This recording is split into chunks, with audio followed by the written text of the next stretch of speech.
Everybody, welcome to our reverb.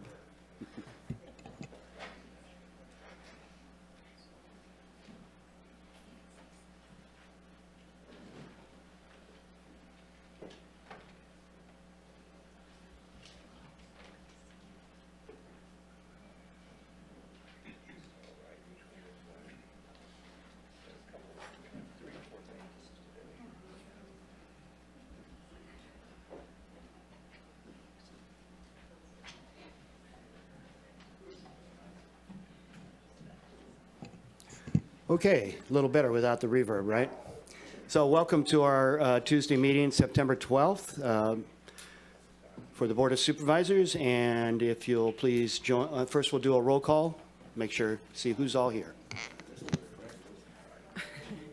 Thank you, Chair Madrone. We'll start with you. Present. Supervisor Wilson? Here. Supervisor Arroyo? Here. Supervisor Bushnell? Good morning. And Supervisor Bohn. All right, please join us for the salute to the flag. I pledge allegiance to the flag of the United States of America and to the republic for which it stands, one nation, under God, indivisible, with liberty and justice for all. Great, thank you very much. Nice big crowd here today. And CIO Hayes, do we have any modifications to the agenda? Good morning, Chair Madrone. There is one modification. Item K3 is being pulled from the agenda and will return on September 26th. Okay, and that's it, huh? Okay, great. I'm going to read a really quick statement about facilitating orderly meetings and in terms of public response and those kinds of things. So in order to facilitate an orderly meeting, the board chair will ensure that the citizens' right to speak do not infringe on the rights and the protections of others. Any person who addresses the board shall refrain from threats of violence or statements that elicit a violent response. And so we say this just to try and keep an orderly meeting and a respectful meeting. So with that guideline, please keep that in mind as we go through our agenda today. And we're starting with our consent agenda, and we're going to start out with a honoring of a fellow citizen who recently passed. Supervisor Bushnell. Thank you. I want to honor Dave Fish's memory and just really send condolences to his family. Dave was very instrumental in bringing water securities to Humboldt County as well as throughout California. And I'm very saddened to hear of his passing 2 weeks ago. I had the opportunity over the last 3 years to really work with Dave and really gain his knowledge, and just really was a genuine man and just a really kind man. And I think Supervisor Bohn's going to say some things as well. Yeah, the big fish was who you turned to if you wanted to talk about water issues. I'm not sure if he had a doctorate in water or not, but he probably had more knowledge about water than I know our planning and building director leaned on him, and everybody leaned on him because he was such a wise man. He walked the walk, he just didn't talk the talk. So it was refreshing to get his advice, and he found water for people that didn't know they had water, so people could have the health and safety of fresh water at their homes. So his family is going to carry on fish drilling, a very reputable company. Dave was at that point in his life where he scheduled quite a few trips, and him and his wife were going to do some traveling. But I wish the family well, and I don't know who I'll turn to next. All right, thank you very much. Any other board members? I think we all share the sympathy there. All right, thank you very much. Next, we have a proclamation for Constitution Week, and Supervisor Bohn is going to read that for us.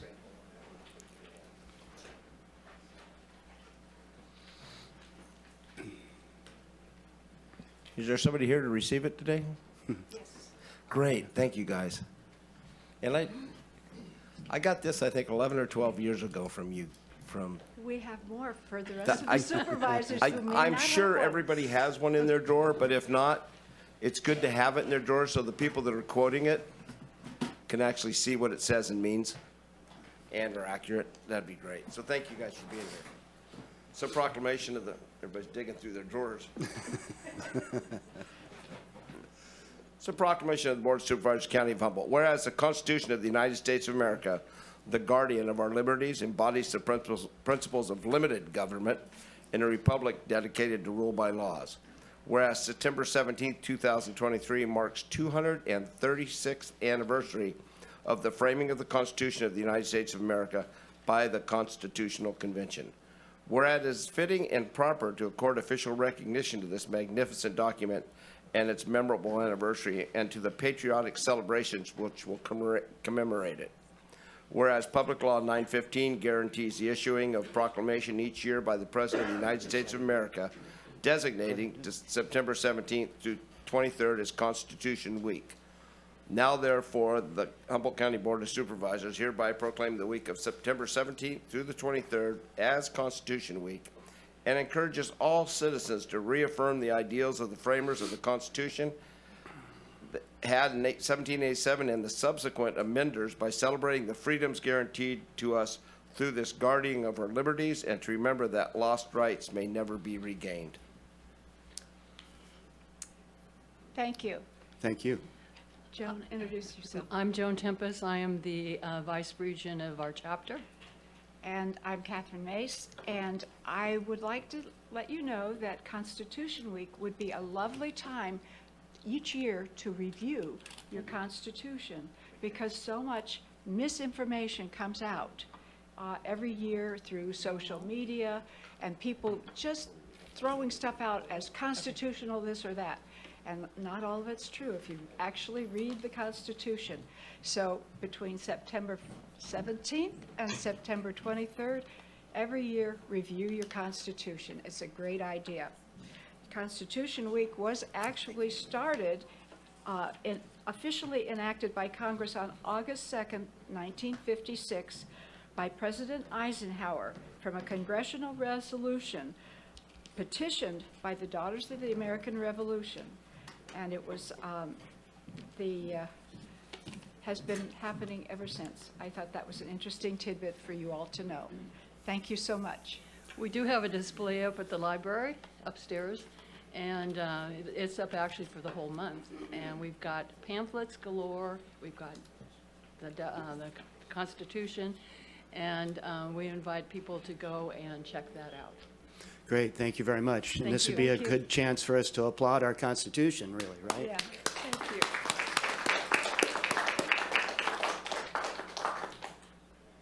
Well, next we have a yes. Yes, please, comments? Sure. I just wanted to comment. I wanted to appreciate and thank the board for amending this proclamation last year to include the words "and subsequent amenders." I think it's important to recognize that this document, although in its formation, was done so under controversy and with a lot of differing opinions about how that was created. I think a lot of times we talk about this document in terms of an originalist perspective. I think it's something we need. It's a living document. It changes over time. It certainly changed dramatically in the abolishment of slavery and other really important amendments that were created. So it's just really important that we remember that this document has interpretations that vary widely, and it also is something that we can change over time if needed to adapt to the world and the protection of all of our freedoms and liberties and democracy.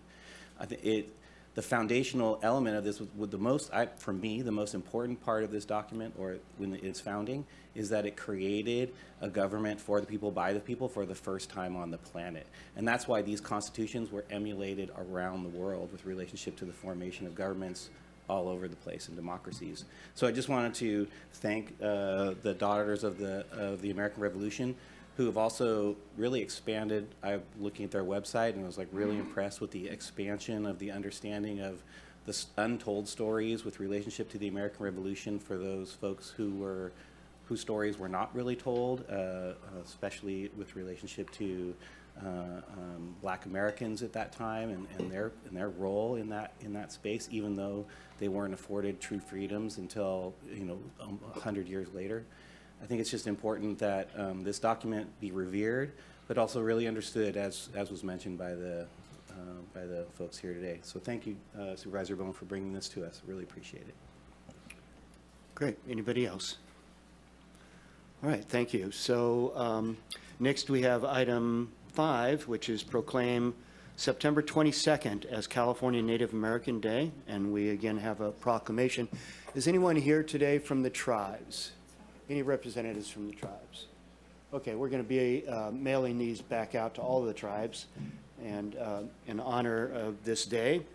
This proclamation reads, whereas the County of Humboldt recognizes the importance of acknowledging and honoring the rich history, culture, and contributions of California Native Americans, and whereas California Native American Day provides an opportunity to celebrate the heritage, traditions, and resilience of California Native American peoples, and whereas California Native American Day offers a chance to educate the community about the diverse California Native American cultures that have shaped our region and our state, and whereas the County of Humboldt aims to promote inclusivity, diversity, and respect for all individuals and communities within our county limits, and whereas California Native American communities have made significant contributions to the growth, development, and progress in the County of Humboldt through their rich traditions, art, language, medicine, environmental stewardship, and more, and whereas recognizing California Native American Day will foster a greater understanding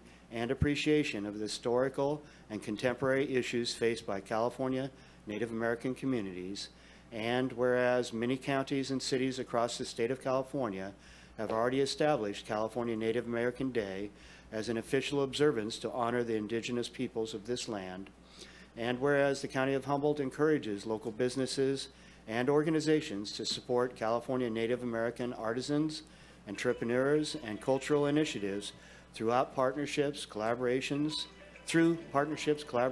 and sponsorship opportunities, and whereas somebody's phone needs to be shut off, and whereas the County of Humboldt calls upon neighboring jurisdictions to recognize California Native American Day as an official observance, highlighting the importance of honoring and respecting the Native American people and their contributions to our society, now, therefore, be it proclaimed that the Board of Supervisors officially recognizes the importance of California Native American Day, celebrated every year on the 4th Friday of September, and this year on September 22nd, 2023. The Board of Supervisors further encourages residents, educational institutions, and community organizations to observe California Native American Day through activities, events, and educational initiatives that promote understanding, cultural exchange, and respect for California Native American traditions and contributions. And so we honor our tribes today, and let's please give an applause for all the contributions to our community. And next we have item number 6, which is to proclaim, yes, please. I'd suggest to people that they go to the festivals that the tribes put on to honor them, to honor their heritage and everything else. Because what we said here is just a mere amount of words, but if you go see what they are doing in their, I believe Bear River has theirs on September 30th from 11 to 6. The Yuroks have theirs coming up this weekend, Steve? Yes. Yurok Indian Days, which is, it's wonderful to go because they have lots of interpretive booths, their games and things like that. So, and September 30th, Miss Indian World will be at the Wiyot celebration on September 30th. So if you really want to see and feel what they've done and where they're going, this is a great way to see their cultures. Yeah, great. Thank you very much, Supervisor Bohn. And with that, we'll go to our next proclamation. We have several of them today, obviously. This is number 6, proclaim September 2023 as Disability Accessibility Month, and Supervisor Bohn is going to read that proclamation as well. And you might shake your head at all these when we do these, but this is a good way for us to recognize the people that are doing all the hard work for a lot of the folks that can't do it themselves, and this is a prime example. Whereas Tri-County Independent Living is a consumer-controlled, community-based, cross-disability, non-residential, nonprofit organization that is designed and operated within a local community and for people with disabilities. Whereas TCIL strives to inform, educate the public about disability sports and provides resources and assistive technology to many. And whereas TCIL helps support community members to continue living independently in their homes and interact with their communities. Whereas TCIL works with community partners to bring together information, resources, technology, and seeks to educate the community in the form of an annual expo. And whereas on September 15th, 2023, at the Adorney Center from 10:30 to 3, TCIL will present its 2023 expo to increase accessibility in the lives of people living with disabilities. Now therefore be resolved that the Humboldt County Board of Supervisors recognizes September as Disability Accessibility Month. Great. Come on up. I have a hard time reading this without thinking of Charlie, but. Or Cindy. Yeah.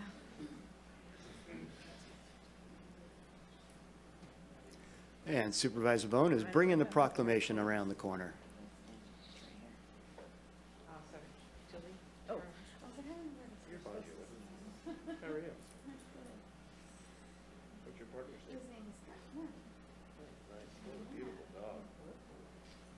Where's the camera? Thank you guys very much. Thank you. Can we get a picture? Sure. Kodak moment? There we go. Here you go. We got it. Oh, that's very kind of you. Thank you. Okay. Jump back on in here. Make sure you get the good looking one in the picture.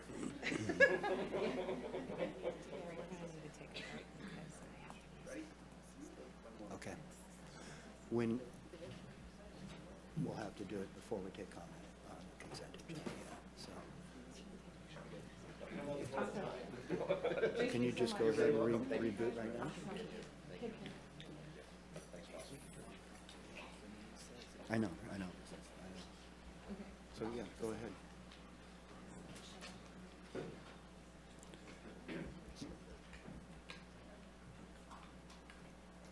Great, thank you for all the work that they do. We really appreciate it.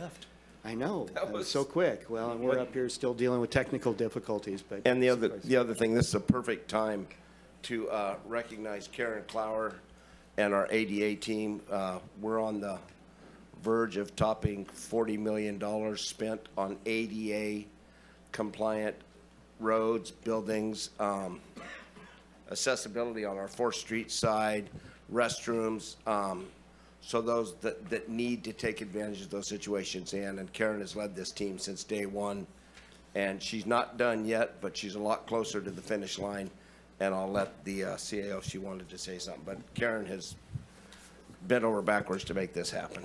Yes, thank you, Supervisor Bohn. And while Karen is amazing and great, she also comes with a small but mighty team, Travis Smith, Kendall Cobine, and Lindsay Day. So they are four folks who have accomplished a monumental amount of work in a short period of time for the organization. And so thank you for recognizing them. I appreciate that. Well, and let's go ahead and give an applause for all that hard work all these folks are doing, including Tri-County Living. Great, thank you. So we are still having technical difficulties up here. We're going to have to reboot our Zoom system. So those that are in the Zoom, we apologize. We're going to have to drop out of that and come back in. And in the meantime, we're going to continue with our proclamations. And Supervisor Bushnell, you had a comment? I did. I just wanted to thank Supervisor Bohn for bringing this forward. And I don't think there's anything more frustrating than somebody that can't access an area because of their disability. And I actually had a call last week from someone that was trying to access the courthouse, which we are trying to fix, the accessibility. But they were trying to get into the courthouse, and it is just such a frustrating thing when you have a disability or you know, are not able to enter into a building. And I just really want to say that you know, I recognize And it's great that we're honoring or recognizing with Disability Month, but, that we are working to have those accessibility areas that aren't accessible made that way so that people can just be like everybody else and enter buildings. It's just very frustrating for people that can't. So I just want to recognize that. Thank you, Supervisor Bushnell. Okay, next we have item 8, which is a retirement resolution for Troy Sutherland. Is Troy here today? No? Okay, but somebody will accept this on his behalf. So with that, I will read that retirement resolution. Whereas the Humboldt County Department of Health and Human Services, DHHS, Social Services Eligibility Supervisor Troy Sutherland is retiring after more than 23 years with the department.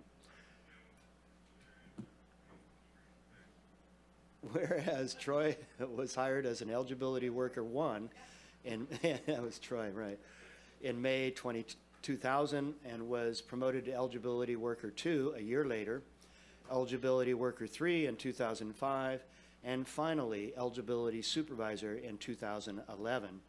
And whereas Troy is known for coming up with and implementing great ideas about how to handle workload logistics and played a key role in figuring out how to manage low staffing while still serving clients during the height of the pandemic. And whereas Troy has taken an active role in making sure the expedited CalFresh pending application report stays timely and community residents receive their expedited benefits, and whereas coworkers agree that Troy has used humor in the workplace to help lighten the weight on eligibility staff's shoulders, something they lovingly refer to as the joy of Troy. Very cute. There's some humor right there. Now, therefore, be it resolved that the Humboldt County Board of Supervisors hereby recognizes, honors, and expresses our gratitude for Troy Sutherland's years of dedication to the county and community, and wishes him a long and happy retirement. So I'll go ahead and bring this on down to you.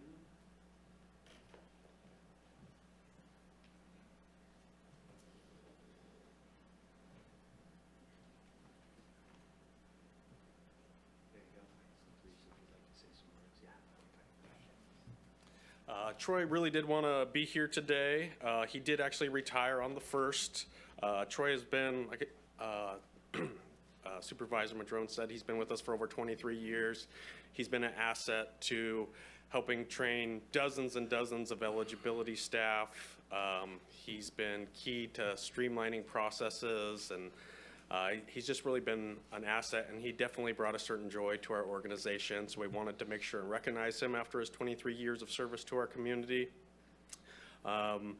But he has started retirement. He retired on the 1st, and he is enjoying the retired life. But I'm sure he thanks you, and I'll make sure he gets this. So thank you very much for recognizing him today. Thank you very much. And so in the honor of the joy of Troy,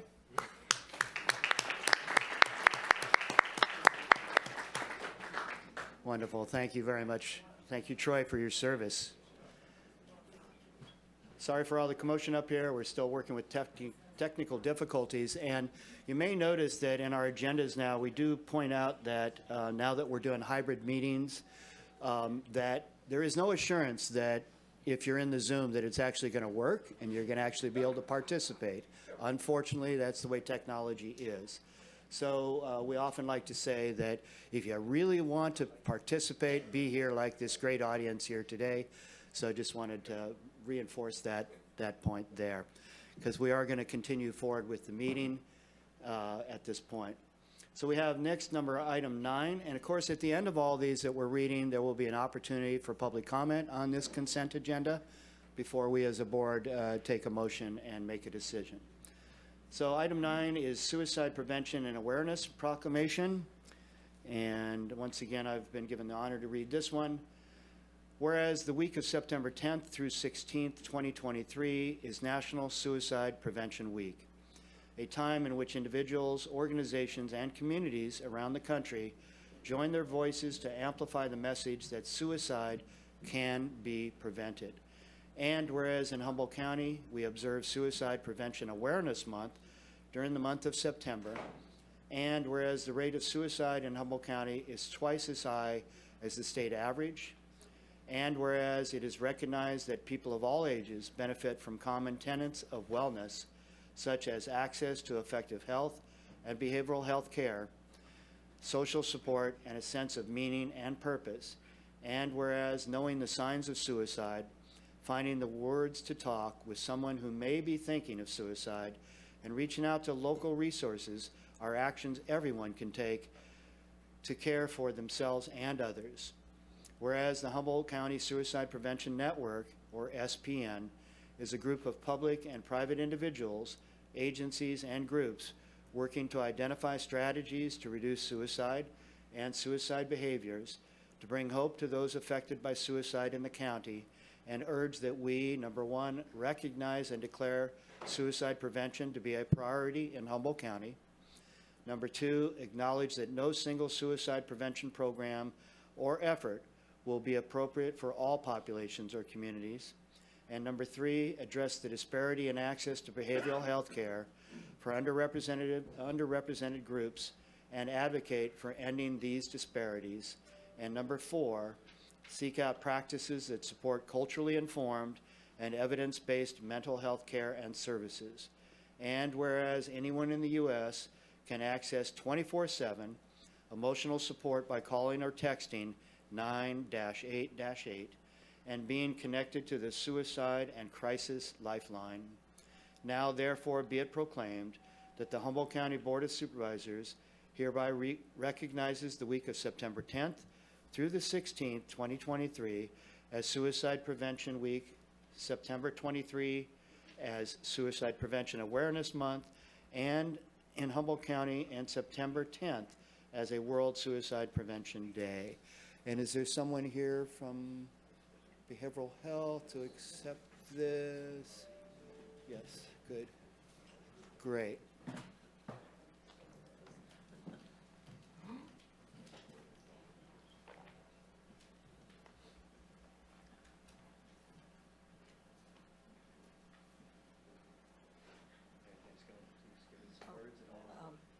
Certainly. Does anyone else? Let's get a picture real quick. Let's get a picture.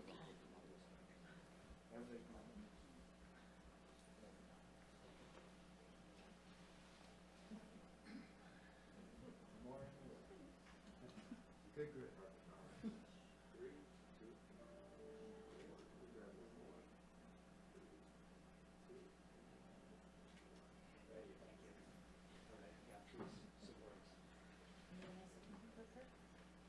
It's me. Okay.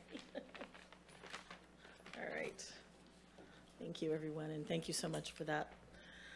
I'm Elizabeth Rosemarini. I'm the local Veterans Affairs Community Engagement and Partnerships Coordinator for our Eureka Clinic, and also a member of the Suicide Prevention Network, along with my colleagues standing behind me.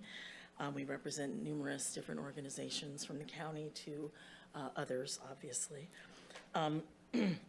Although the percentage of veterans we lose to suicide decreased by 7.2% in 2019 and 2020, which are the most current statistics we have, nationally, we still lose veterans at a rate 57% higher than the civilian population. In many rural communities, including ours, the rate is higher still. In Humboldt, veteran deaths from suicide are 6.5 times the rate of the state of California as a whole. Veterans have many strengths and are trained to endure challenging situations, but stigma can make it hard for them to reach out for help. This is true of others as well. They're trained to help others, to work as part of a team, to put the needs of others ahead of their own. Proclamations such as this one, and most importantly, the work that we all do together in community, can ease stigma and pave the way for veterans and others in our community to see connecting to others and asking for help as part of the solution. As a community this week and every week, this month and every month, I encourage us all to resolve to ask anyone who's hurting, how are you? How can I help? And support veterans and others in getting the help, in getting connected to the care and resources they need. Both the VA and the Suicide Prevention Network, among others, provide trainings to the community and to providers on how to have these conversations and resources such as 988 or 988 Press 1 for veterans, and the VA's Coaching into Care program, among others, are available to support people at risk and the people who care about them. I want to thank the board for working to decrease stigma by proclaiming Suicide Prevention Week and assisting us all in putting a spotlight on the work that is being done and needs to be done to address the problem of suicide in our community. Thank you again. Thank you. Great. Anybody else? Yeah, please, come on up. Hi there, my name's Andy Padilla. I am the youth coordinator at Tri-County Independent Living. I am part of the Youth Suicide Prevention Subcommittee of the Humboldt County Suicide Prevention Network. Our subcommittee does some amazing work helping elevate the voices of youth who live with suicidality. I'm really proud of how our subcommittee really embodies the notion of nothing about us without us, which is the concept that people living with various challenges, including suicidality, have the right and ability to speak on their own behalf and to be part of any conversation making decisions about themselves. This week, we, as a subcommittee, are hosting an amazing focus group in which we're going to be directly working with youth who live with suicidality and learning from their perspectives so that our committee can make wise decisions that elevate youth's voices and expertise. Thank you. Thank you for elevating those voices. Appreciate that. Anybody else? Please, welcome. Hi, good morning. My name is Linda Stansberry. I'm speaking today as a community member and participant in the local Suicide Prevention Network. As many of you know, my community in Southern Humboldt is disproportionately affected by this issue. I have personally lost 4 family members to suicide. Rural Humboldt County often has inadequate access to communication and transportation infrastructure. For this reason, it's very important that our civic leaders take responsibility for improving these issues in order to increase access to resources related to suicide prevention. I also encourage all members of our community, including our elected officials, to take a leadership role in addressing suicide by learning about best practices related to this issue. There are many resources available through your local county DHHS, the Suicide Prevention Network, and the American Foundation for Suicide Prevention. Those best practices include learning the question, persuade, and refer method for people considering suicide, identifying signs of suicidal ideation, and then also learning more about best practices around reducing access to lethal means such as firearms and medication. Absolutely everyone in our community, including folks in rural districts, can take a leadership role by accessing these resources through your local county DHHS. These trainings are available to everyone across the county. Many of them are free. Finally, and most important, I think it's very important to destigmatize talking about mental health. It's very important to take a leadership role about talking about these issues openly and letting folks know that asking for help is not a sign of weakness. Offering help is always a sign of care. So for anyone who is struggling with suicidal ideation, again, that number is 988-24/7, talk or text. And thank you again to the Board of Supervisors for adopting this proclamation. Thank you very much. Anybody else, please? Yep, you're good? All right, thank you for all your service. We appreciate it.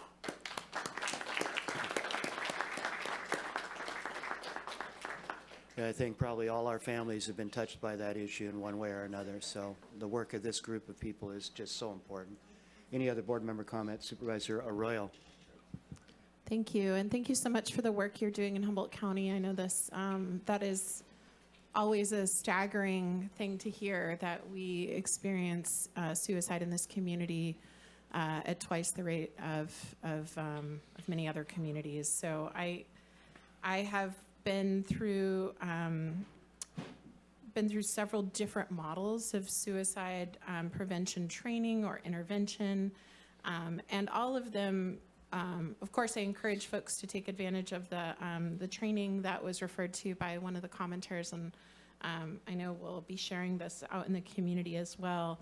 But all of them really center around recognizing when something is different or someone is making plans for suicide, asking very directly. And you cannot make someone suicidal by asking. And you need to, and this is, I've been in this situation before where it was tough to gather the courage to ask such a direct question and something that's so societally taboo to talk about. But it's really important, and it can't make someone start going down that path if that's not already where they're at. So it's really important to ask and then to stay with that person until they get resources.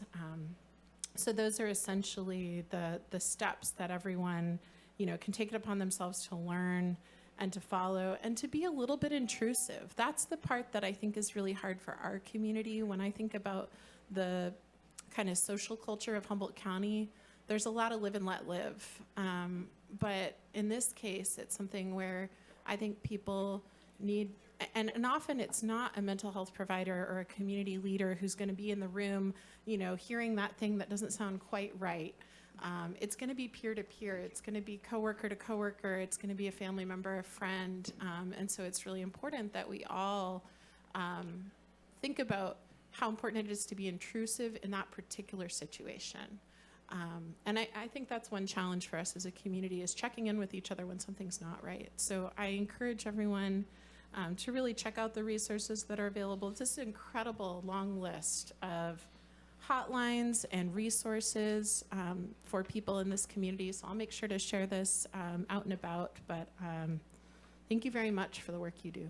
I really, really genuinely appreciate it. Supervisor Wilson? Just briefly, I think it's really important that we do this annually and this discussion annually. I think and it's evolving in a good way in terms of getting the information out. It's still a huge issue for every family, and I don't really actually know anybody personally that hasn't had some at least brush with a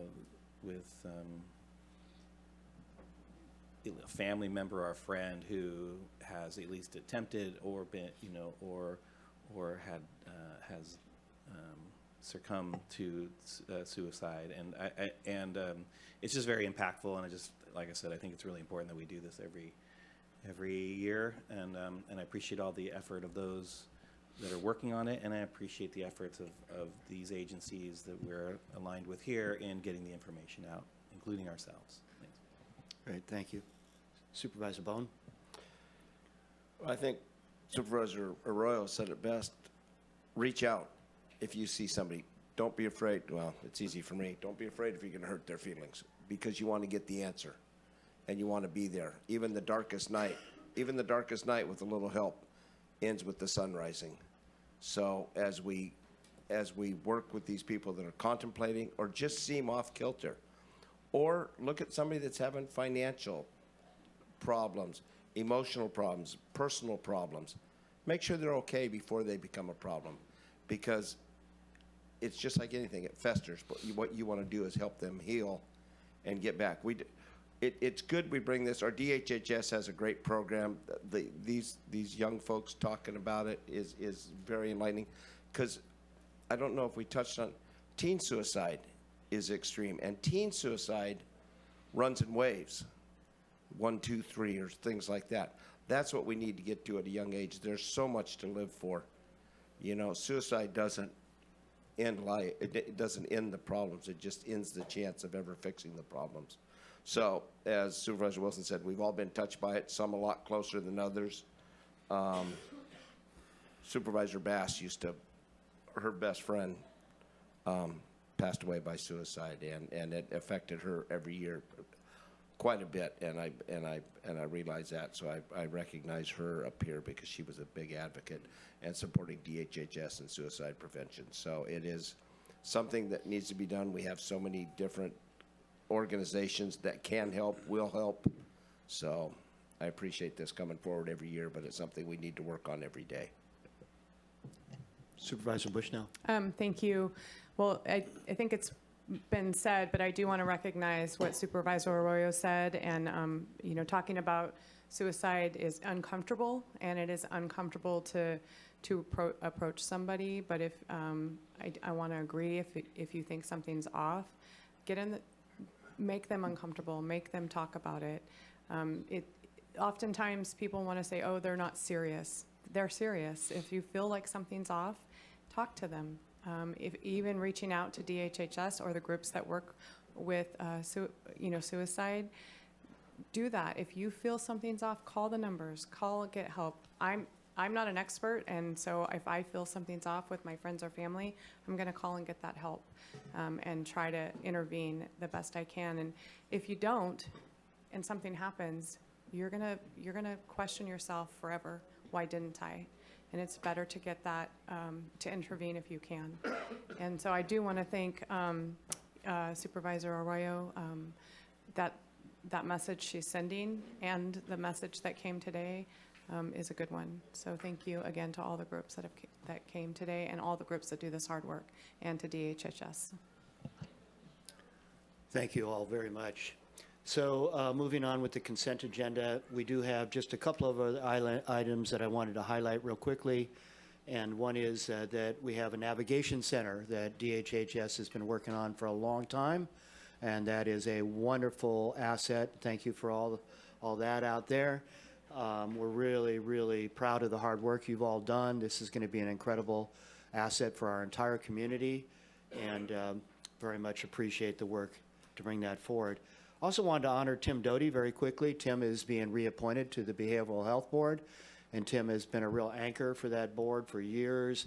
He left the board for a while and came back again, and along with Vernon Price here in our audience and others that are on the Behavioral Health Board. So we appreciate that service. And with that, does any member of the board have any other comments on the consent agenda? Supervisor Arroyo. Thank you. I just want to say, often our consent calendar is so robust, and this is no exception. There is a lot going on at the airport, and there is a lot going on in particular with the Department of Health and Human Services that I think we can all be excited about and proud of. For the sake of expediency and these being fairly routine things, we often don't talk about them in detail or hear a presentation, but this particular agenda I think has a lot of exciting stuff going on. So thank you to those departments, all departments, but in particular those stuck out to me this time around. Great, thank you very much. Supervisor Bushnell. Thank you, and I was going to say the same. So DHHS oftentimes has a large amount of items on consent. The consent calendar is the daily work that gets done in the county and gets approved through the Board of Supervisors, and we don't recognize it often. And the departments do tons of work, and then we get up here and in 5 minutes approve it and don't recognize it. And so to all the departments, I want to say thank you. I do want to recognize the Fortuna Fire District had a new appointment, and I want to thank those volunteers that do get appointed to these boards that do run our county with volunteerism. There are lots of them, and so thank you to those people that do that work as well. We couldn't run our county without that volunteerism, so it's really important as well. Great, thank you very much.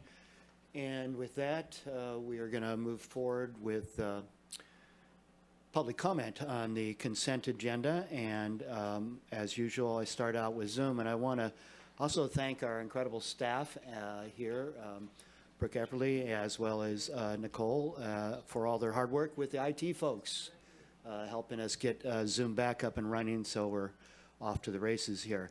So in the Zoom, the first number I see is 7945. You've got your hand up. *6 to unmute.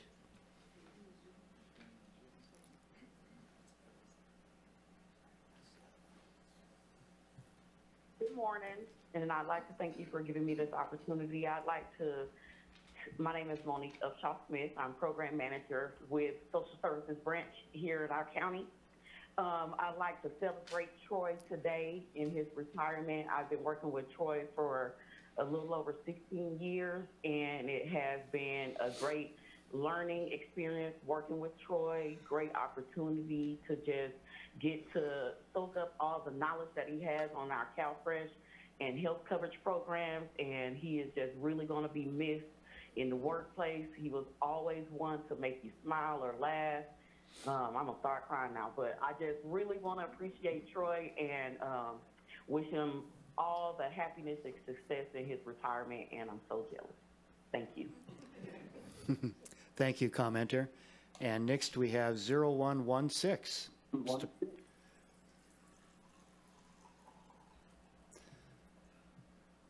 Star 6 to unmute. There you go. Welcome. Hello, can you hear me? Yes, we can. Yes, this is Ash, LostCoastPopulist.com. I just wanted to comment on, I guess, number 19, the substance and addiction prevention. It says like $600,000 going to cannabis education for the youth.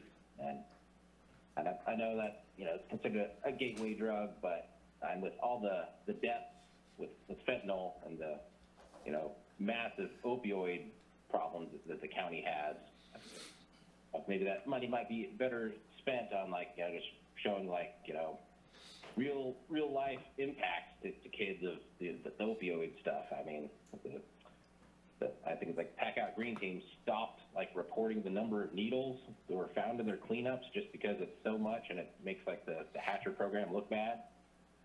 But yeah, just $600,000 on marijuana, which it can have impacts on kids, but it's probably not killing them at the same rate that the fentanyl is across the country. That's it. Thank you. Thank you for your comments, and also thank you for letting us know which item you're speaking on. And that appears to be it in the Zoom. And so at this point, we'll go to those here in the audience today that would like to comment on the consent agenda. And as Ash just showed us, please let us know which item you're here to speak on. And please come forward. Charles, come on up. Yeah. Welcome. My name is Charles Wilson. At the August 21st, I think it's maybe the August 22nd board meeting, public comments, Board Chairman Madrone cut me off and declared that what I was about to say, but which he hadn't even heard yet, was crossing over into hate speech and is inappropriate and not allowed. I demand the right to complete what I was going to say, and which you were fantasizing that I was going to say.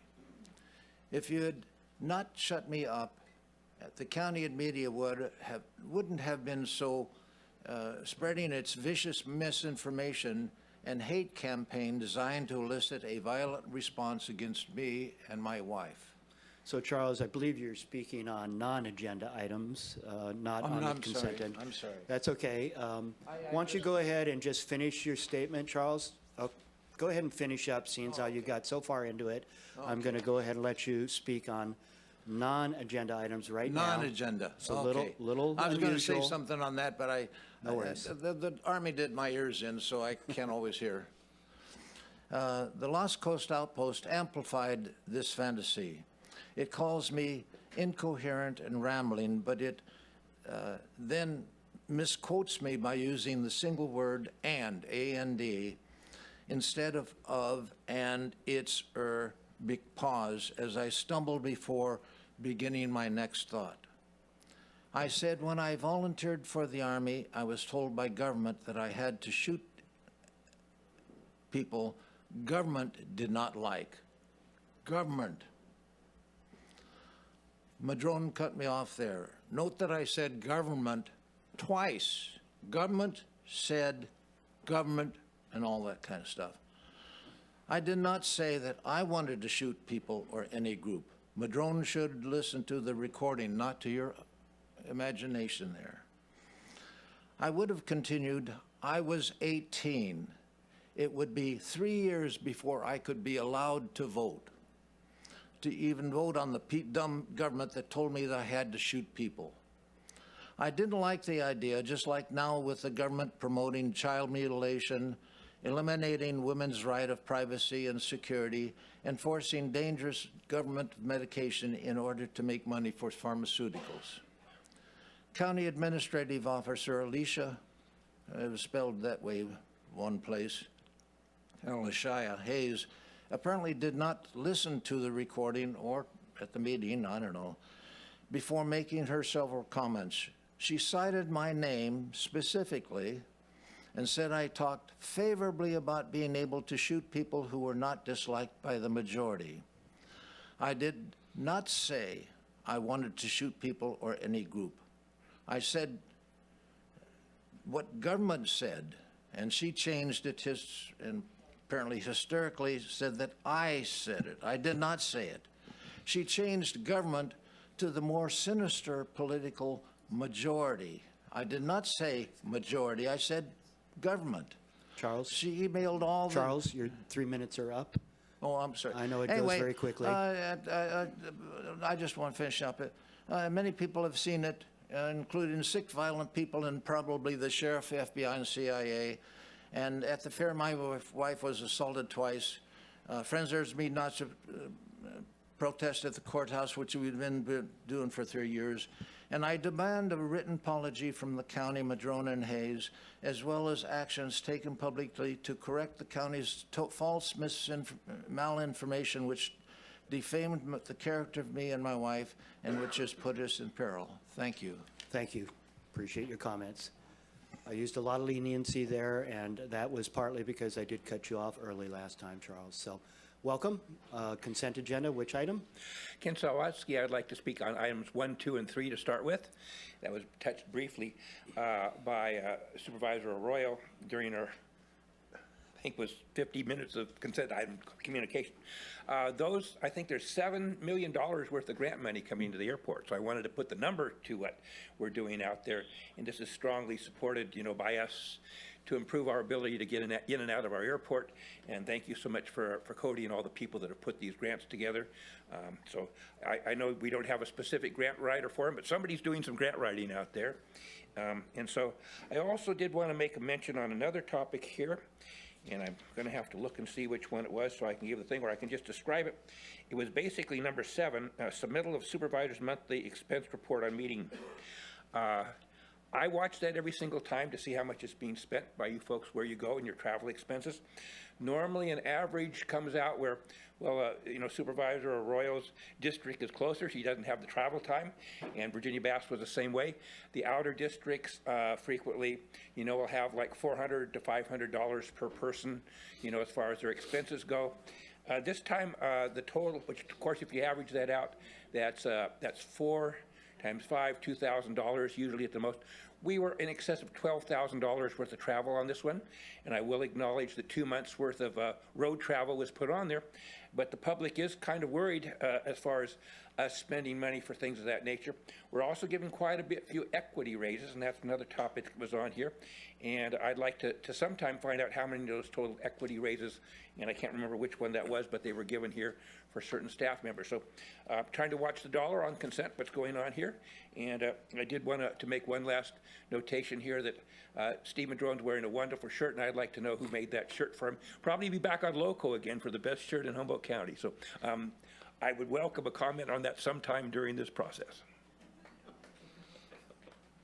Thank you, commenter. And next. Good morning, Mr. Chairman. Welcome. Ladies and gentlemen of the board, Madam CAO, County Council, ladies and gentlemen of Humboldt County. I'm here to speak on item number 14, which is the Navigation Center. I want to say thank you, a personal thank you to the board and to all county staff that has worked extremely hard of making this come to an existence. I'd like to also thank the county for a revised resolution of the County of Humboldt declaring the existence of a shelter crisis. Thank you so much, and have a good day. Thank you very much. Welcome, and please let us know which This is item you're speaking Genevieve on. Wilson.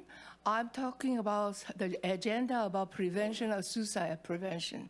So I clearly know what is the regular public. Anyway, my point is, hopefully we won't have the pandemic again about masks and do this, because lots of people feel very distressed and want to kill themselves. And I do have friends say, if it come down to this situation, I have to take a shot and I take a mask, I'm going to kill myself. I say, hey, they have not enough time to kill you. You want to kill yourself? Think about it. Fight for your life, and also with God, with somebody you pray for. Because I myself, even though I have a good life, one time I did think about that too. Hey, jump in the ocean and get over it. Then I said, hey, I still have to take care of my deceased husband. So I stuck up.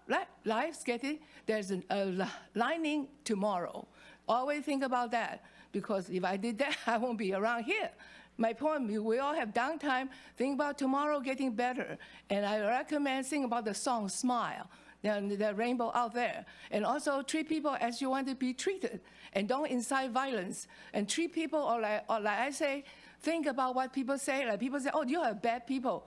Then think about, treat the people, deal with the people directly, then find out. Because a lot of people being slandered and all that, and they feel downgraded. So I talk to people, they say, oh, I'm going to die myself. I said, listen, tomorrow, get yourself busy.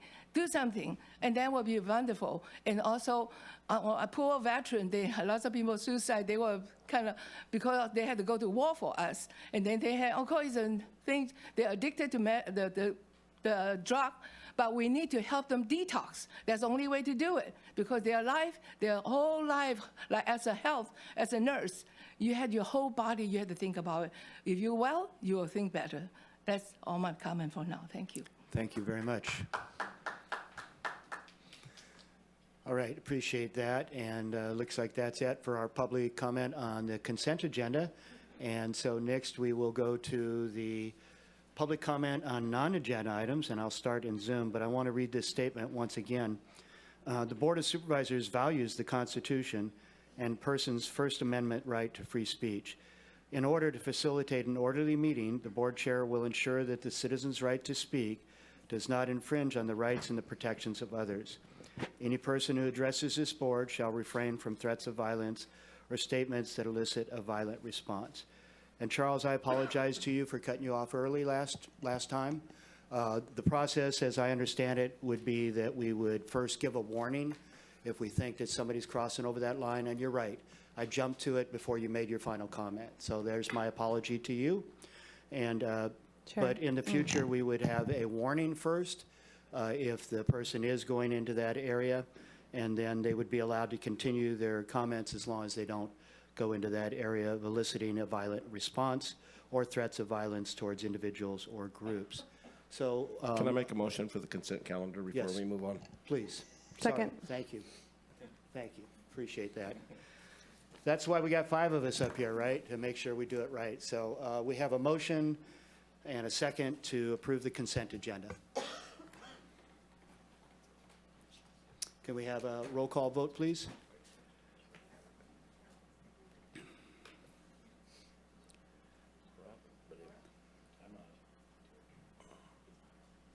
We'll need a roll call. Thanks, Sure, Brooke. no problem. Supervisor Bohn, Affirmative. Supervisor Bushnell, Yes. Supervisor Wilson, Yes. Supervisor Arroyo, Yes. and Supervisor Madrone. Yes, Motion passes 5-0. great. And thank you for helping back up and get that process right. Supervisor Bohn. Can I, and since it's not a time set, can we jump the gun and maybe bring J1 forward? Because I understand there might be a change to that, because I think there's people waiting for that for public comment, but I think the item itself is going to be, has some adjustments to it, because we have staff and stuff sitting here. I think we'll go quick. Whatever you want, your chair. Yeah, I understand. I think that would be fine with me. Director Ford, when we get to the agenda items, would that be okay to bring J1 up front? Okay, we'll go ahead and do that. But first, we're going to finish up start our public comment on non-agenda items. So this is your chance to speak on non-agenda items, and I'm going to go to Zoom first. Here, lots of stuff to manage. And we have a hand up in 0116, star 6 to unmute. Welcome. Hello, can you hear me? Yes, we can. Yes, it's Ash Teeter again, lostcoastpopulist.com. I just wanted to kind of follow up on Chuck's comment earlier, just about the incident of him being cut off for like, was kind of like a pre-thought crime, it seemed. But yeah, the county administrative officer Alicia Hayes assumed that since Wilson was previously talking about women's rights to not have a penis in the shower, that the military violence comment would tie back to that. But would it? Was Wilson guilty of a hate pre-crime that Hayes was imagining? Is that how freedom of speech works? Getting judged for things people imagine you're going to say. The initial article by Lost Coast Outpost claimed that a public commenter made some outrageous and bigoted comments during Tuesday's meeting at the Humboldt County Board of Supervisors. Is it outrageous that some women don't want men in the shower room with them? It is a trend in some women's prisons that has led to multiple rape scenarios unfolding, that men suddenly identifying as women are transferred into women's prisons. According to the Washington Free Beacon, Crystal Gonzalez, one of the female inmates, is suing to overturn this law. She received no recourse after one transgender prisoner sexually assaulted her when she reported the abuse to guards who would not even acknowledge that a man committed the act, referring to him instead as a transgender woman with a penis. This worsens my distress, she said, because I do not believe that they can really evaluate my grievance if they are pretending that women can have penises. Gonzalez said that the man violated her, that when the prison tries to tell her that it was a woman, that she feels violated again. So going back to the statement, is this outrageous? And like how our local media, weighs things differently. We look at how, Charles was treated by the local media, how the regretful incident at the fair, how that was blown up, and then how the incident with the Sister Perpetual Indulgence, who got caught masturbating at Table Bluff, 30 seconds. only received a booking statement. It just seems that should only some people be tried in the court of public opinion? And I don't think anybody should, but it seems like Charles was, and he didn't commit, was he actually charged with anything besides an imagined pre-hate crime? But he still got tried in the court of public opinion. But yeah, that's all I have to say. Thank you. Thank you for your comments. And that's it in the Zoom. So anybody here today that would like to speak on comments on non-agenda items, this is your chance. Welcome. Yeah, this is Jennifer Wilson. First of all, I want to thank you. We still have the opportunity to have public opinion, like freedom of speech, to say what we think. And like Ashley was just saying that, if you guarantee somebody with a penis in the woman's bathroom, well, don't do anything, then okay, because you get good priests, bad priests, right? We cannot guarantee that. All we mean is bring attention. And I talk to all kind of people, like my mother say, under your skin, you are the same. So you treat people as you want to be treated. That's a basic rule, like a religion. You're nice to people, don't judge people before you talk to the people. Like people say, oh, these people is bad. I will not going to take somebody's assumption and treat people that way. I'll deal with the people and talk to them first.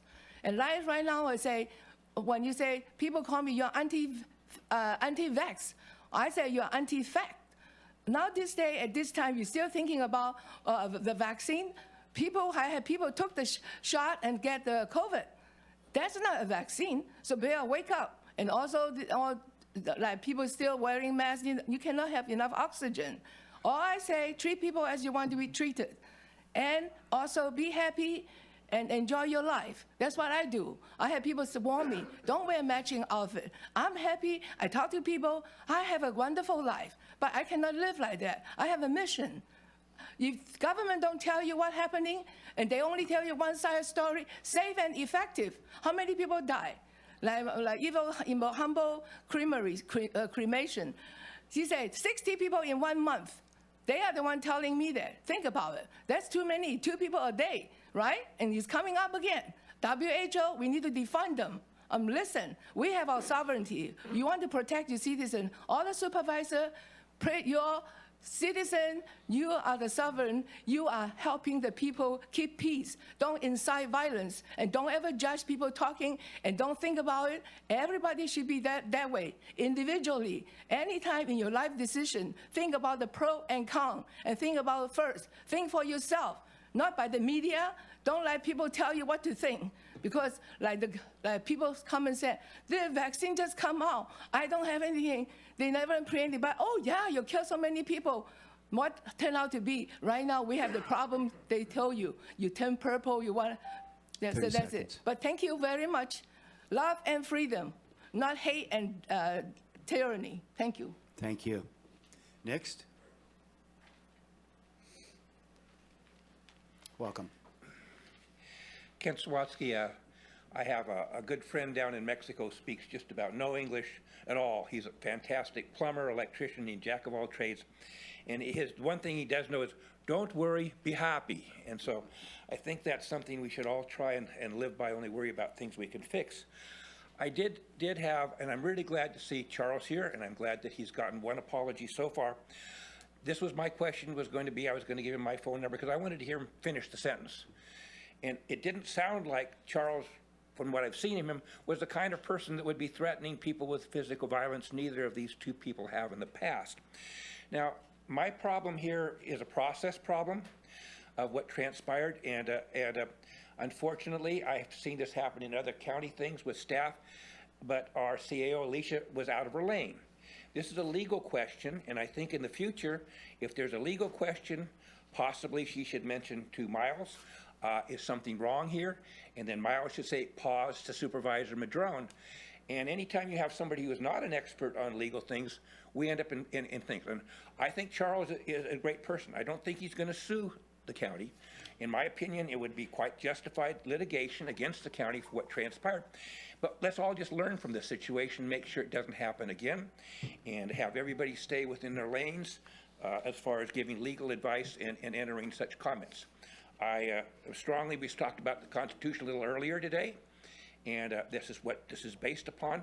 I strongly approve of your comments and your new thing as far as reading, so people understand the lane they're supposed to stay in regarding our speaking, and I support that. I think there was only one time when I really remember, I think Virginia Bass shut down somebody speaking when he was threatening Jimmy Smith's life or said he should be dead. And of course, that, in my opinion, was the one time I've actually seen it cross the line. And she did turn the mic off from him, and I think asked him to leave the room. That was appropriate, in my opinion. Other than that, we all have our right to speak.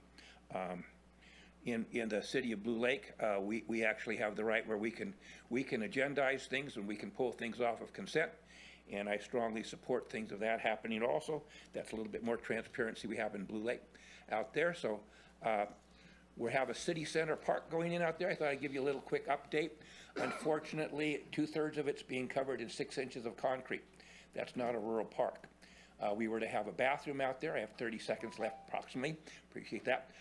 And we have a bathroom out there that was supposed to be put in for the public. That was part of the grant. That's been dropped from the grant. There's one thing that should stay there until you get your trees brought up when you're doing the design for a park. We have one gigantic nice poplar tree the kids want to play in. That should stay there. It's within a streamside management, and when they get the big trees in there, then we have shade out there. I really like rural places being rural, and I like Blue Lake to stay that way. Thank you for my opportunity to speak. Thank you, commenter. And next. Welcome. Good morning again, Mr. Chairman, ladies and gentlemen of the board. Again, my name is Vernon Price, and on August 23rd, I dropped a binder off with y'all, not realizing something coming behind it. This was going to be a regular request, respectful request for an oppositional letter for Senate Bill 326. But on the 31st, y'all wrote 3 letters. I just want to say thank you for that, in requesting opposition. Thank you so much for looking out for our MHSA and our peers in mental health. Thank you. Thank you, and thank you for bringing it to our attention, and thanks staff for the responses. So that appears to be it for, oh, please.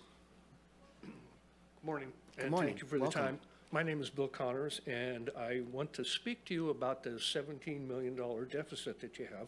I don't have any comments or ideas on anything to cut. What I'd like to talk about, or two, is where you can save a little money. Last week, I got 2 pieces of mail from the county. One was a single sheet of paper, and it was sent to me in one of these big, expensive envelopes. If you'd have sent it in a regular envelope, it would have cost like, what, 50 cents? But this was $1.35, okay? The other piece of mail was a piece of junk mail, flyer about, the tobacco retail licensing thing. And if you don't smoke, you can care less about this thing. And if you do smoke, the only thing you care about is where you're going to buy your cigarettes. So this is kind of superfluous. And to that end, to get to that $17 million, like you say, the first step is $1. Okay? And seeing as how I have a little more time, I'd like to speak to that suicide prevention thing. In another life, a previous life, I managed the dorms out at CR for about 20 years. And we had 1 suicide on my watch.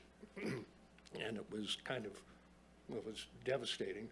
But also during my watch, I think we had like 4 that didn't occur because we intervened.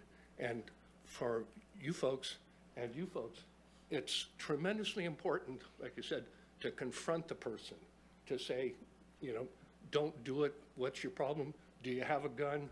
Are you going to drown yourself? What are you going to do?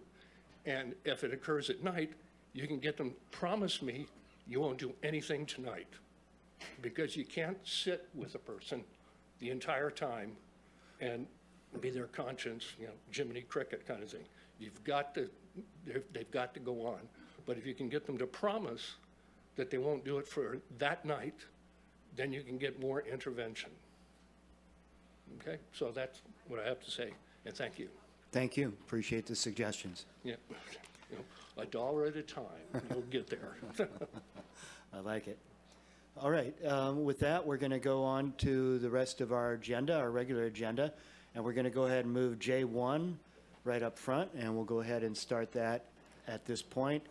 And I believe there's been some changes, and Director Ford will update us on where we're at in this process. Good morning, Supervisor Madrone, members of the Board of Supervisors. John Ford with the Planning and Building Department. This is an item that would allow 50 units of... Excuse me. You guys? Thank you. Thank you. 50 units of housing, a community center, commercial kitchen, greenhouse, barn, and other improvements. Director Ford, do you want me to open the public hearing at this point? Or no? Yes, I do. Okay. I was going to recommend, basically, the punchline here is that what we're going to do is recommend that you open the public hearing and continue this, because the applicant and the appellants met yesterday, had a rather productive meeting, and it would be beneficial to allow that discussion to reach its logical conclusion before trying to have a public hearing with things that may change. Okay. And so we're recommending that you do continue it, but given the fact that it is an appeal, you are obligated to open the public hearing today. Okay, great. Well, I appreciate that the appellant and the applicants have been able to get together and start some productive discussions. And with that, we'll open the public hearing. And is there anything else you wish to say at this time?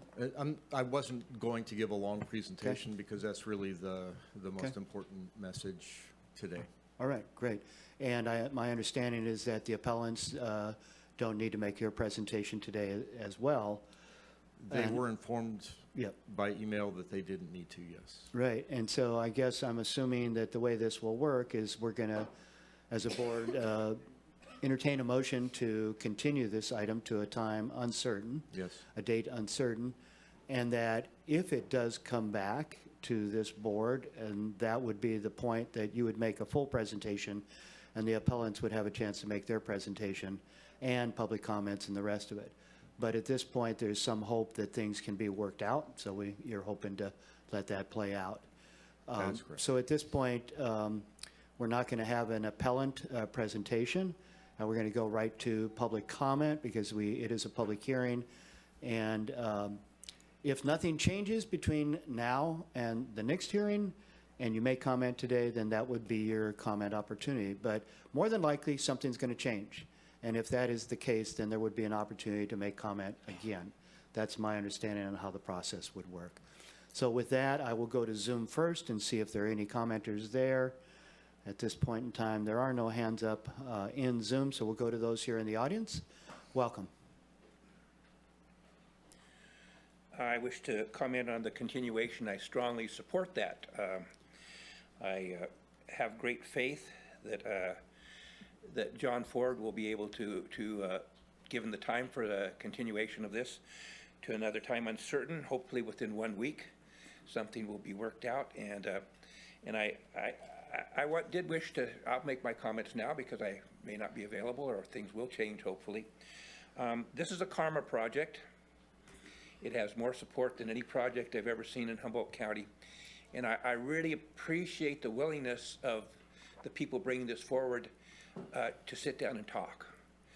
I'm optimistic that they will see the value of this project and the value for the public of this. And for those of us who support this project to such a degree as it's what I refer to as a hub for the autistic.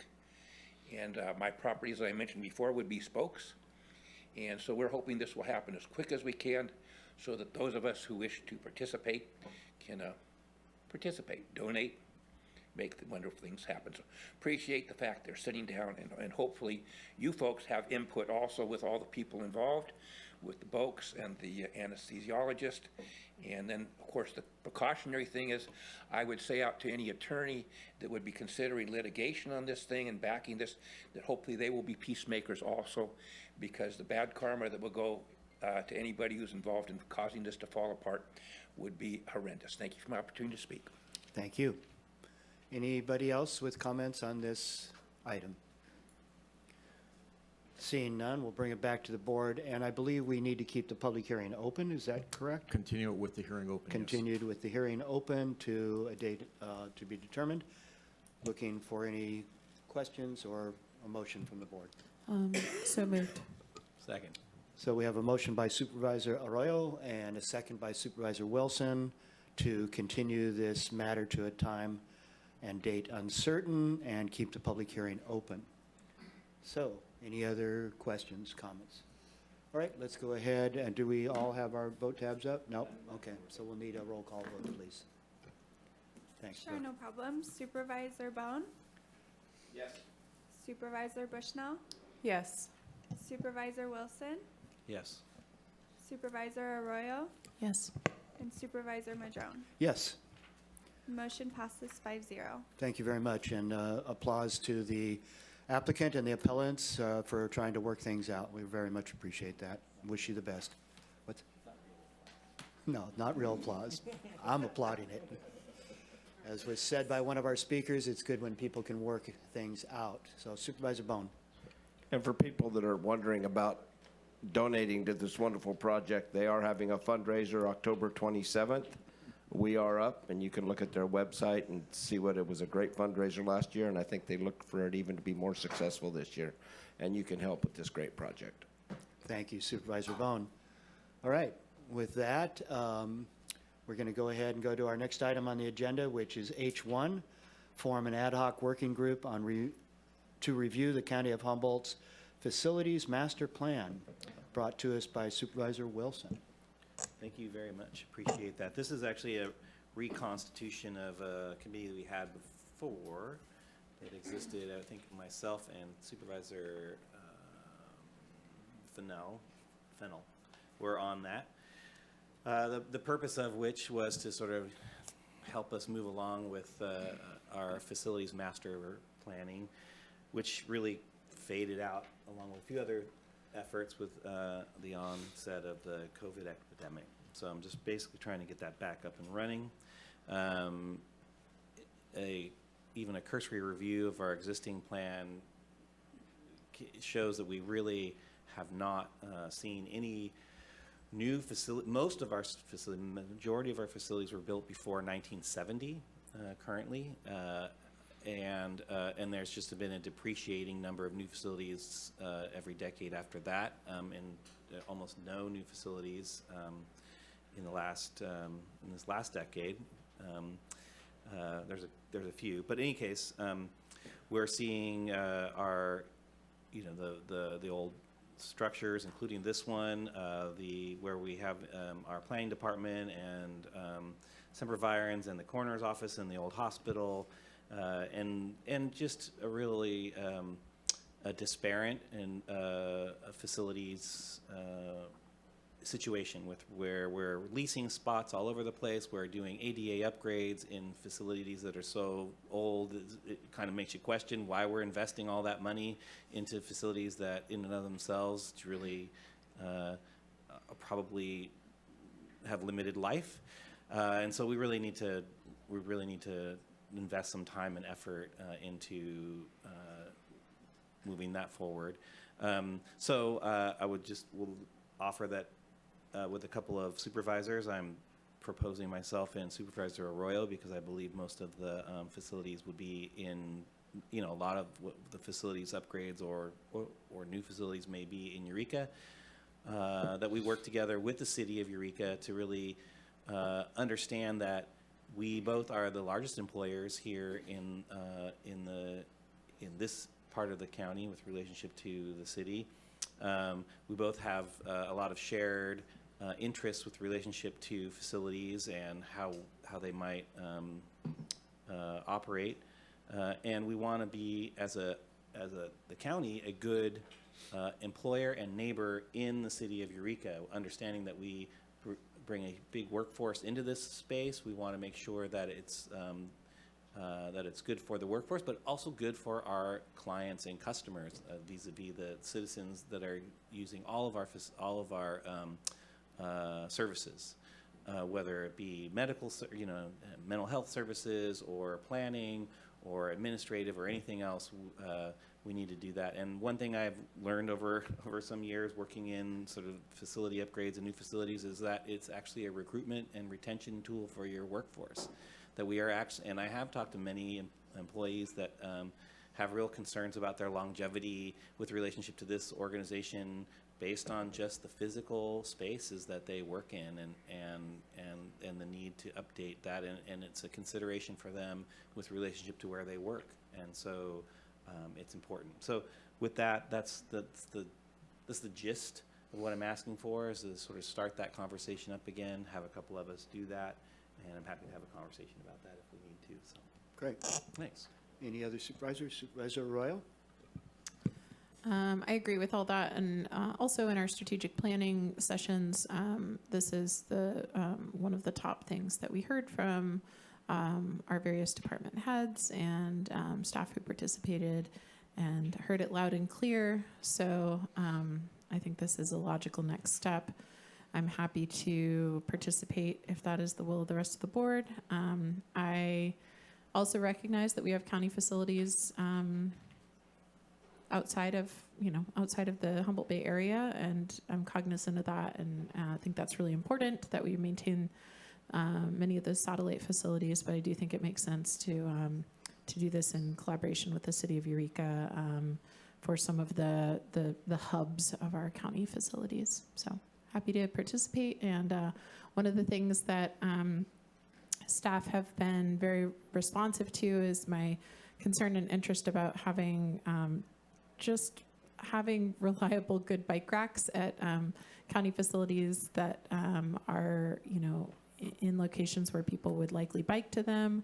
That's just low-hanging fruit. I just want to lift up and appreciate that county staff have been so receptive to those questions and concerns, and that could be kind of a nice step to help kick things off, something achievable and low-hanging fruit. But there's a lot of the big stuff that we definitely need to focus on and maintain a vision for. So I appreciate this coming forward.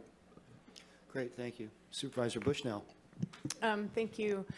Supervisor Wilson, what does the process look like for time frame, and what would the report back to the board look like? That is a very good question. I would offer that we would report back probably on a biannual basis, so every 6 months or so, to report the progress.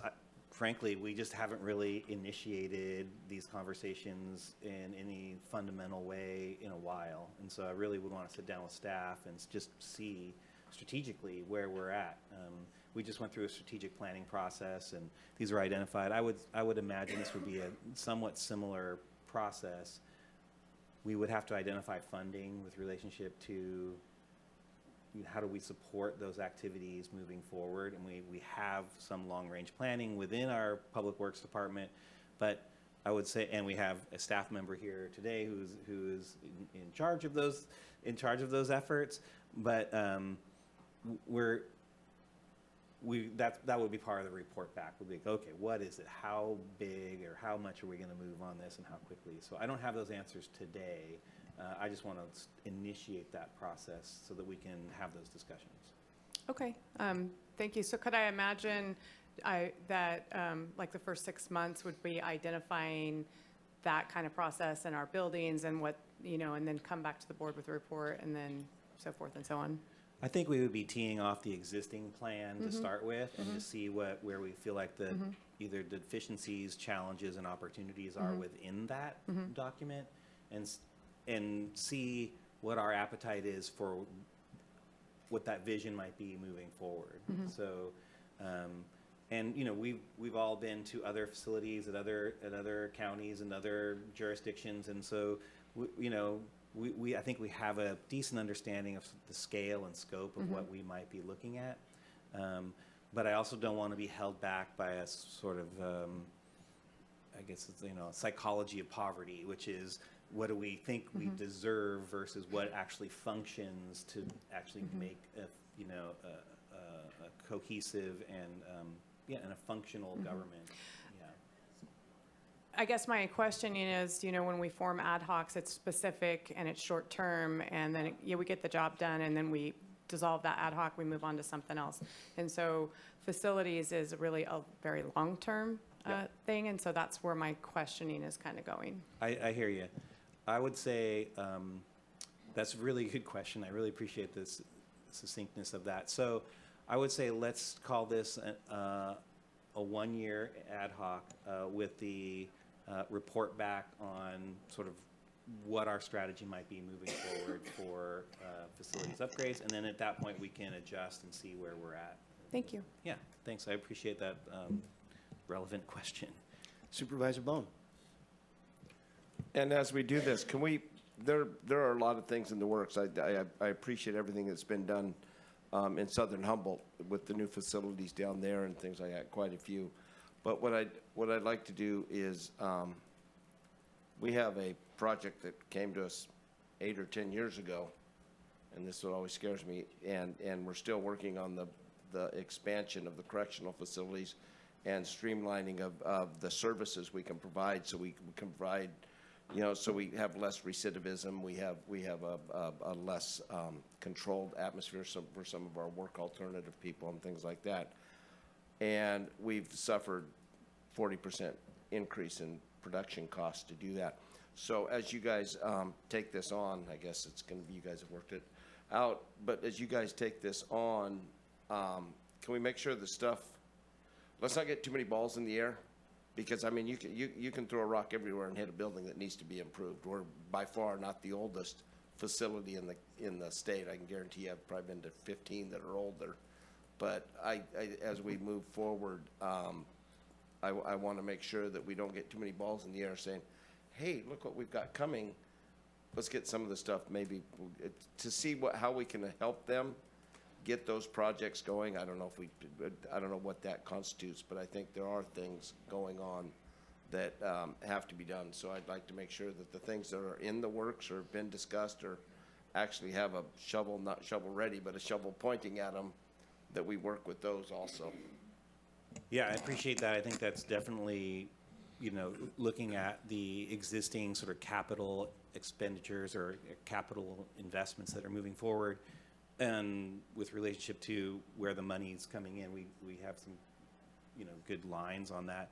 But also understanding that, just like you said, even that effort takes a decade or more to get to that place. So when we look at, if we start now to really look at that future, and understanding how old, none of our facilities are getting any younger, that this is sort of a time that we need to look out at that horizon and see what we can do to identify that vision to really consolidate and have better facilities in our future for the constituency and for our staff.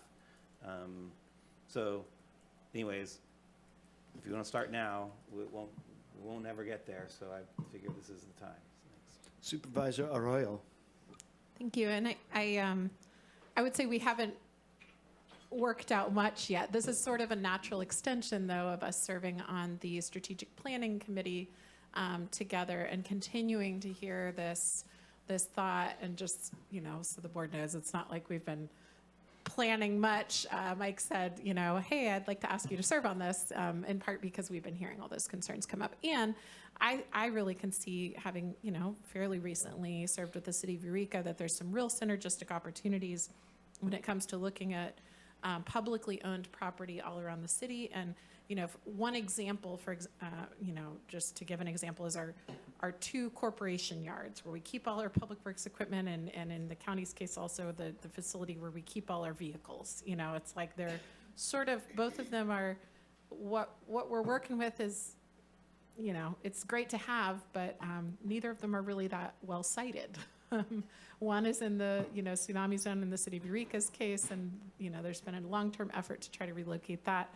And, our county facilities sort of like, some of our facilities are spread out, but some of them are in like the heart of Old Town, and where it's, maybe not the most ideal land use. So I think those are some real opportunities to look at collaboration with other agencies and take a really regional approach to some of the issues where it's like, well, we all kind of need this space, but, could we find it, potentially together?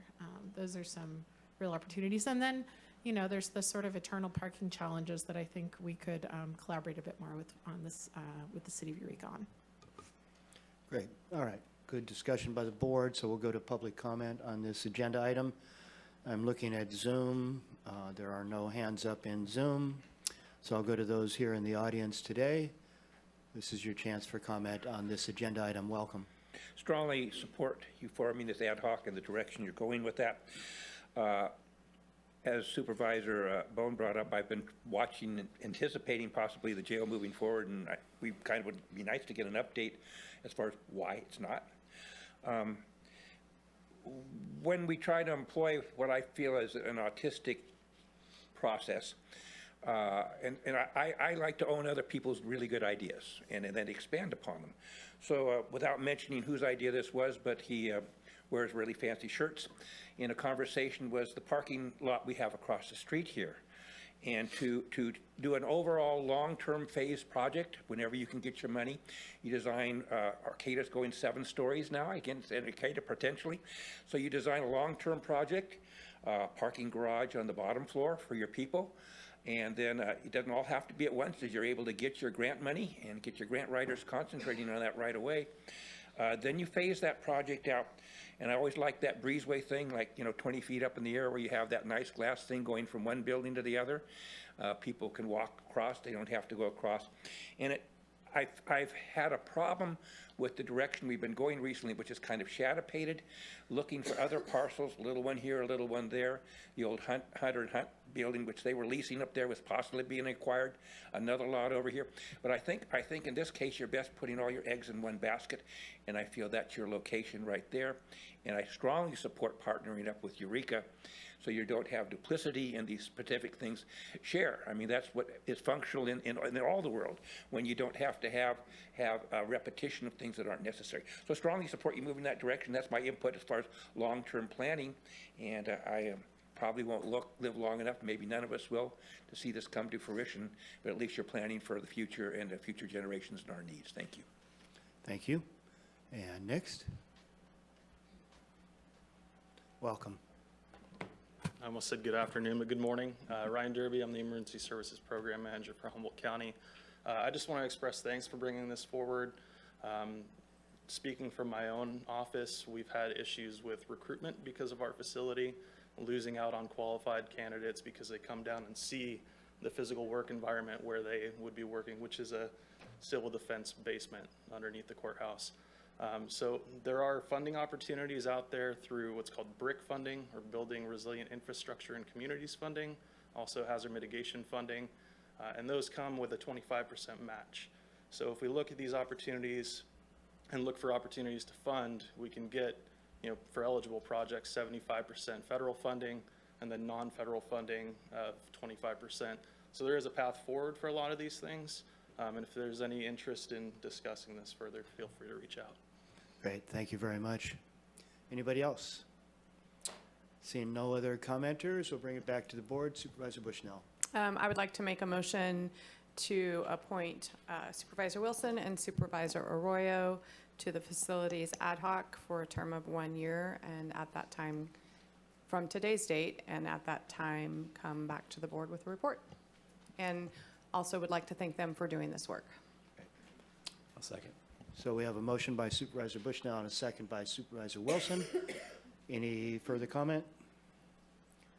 All right, let's do a roll call vote, please.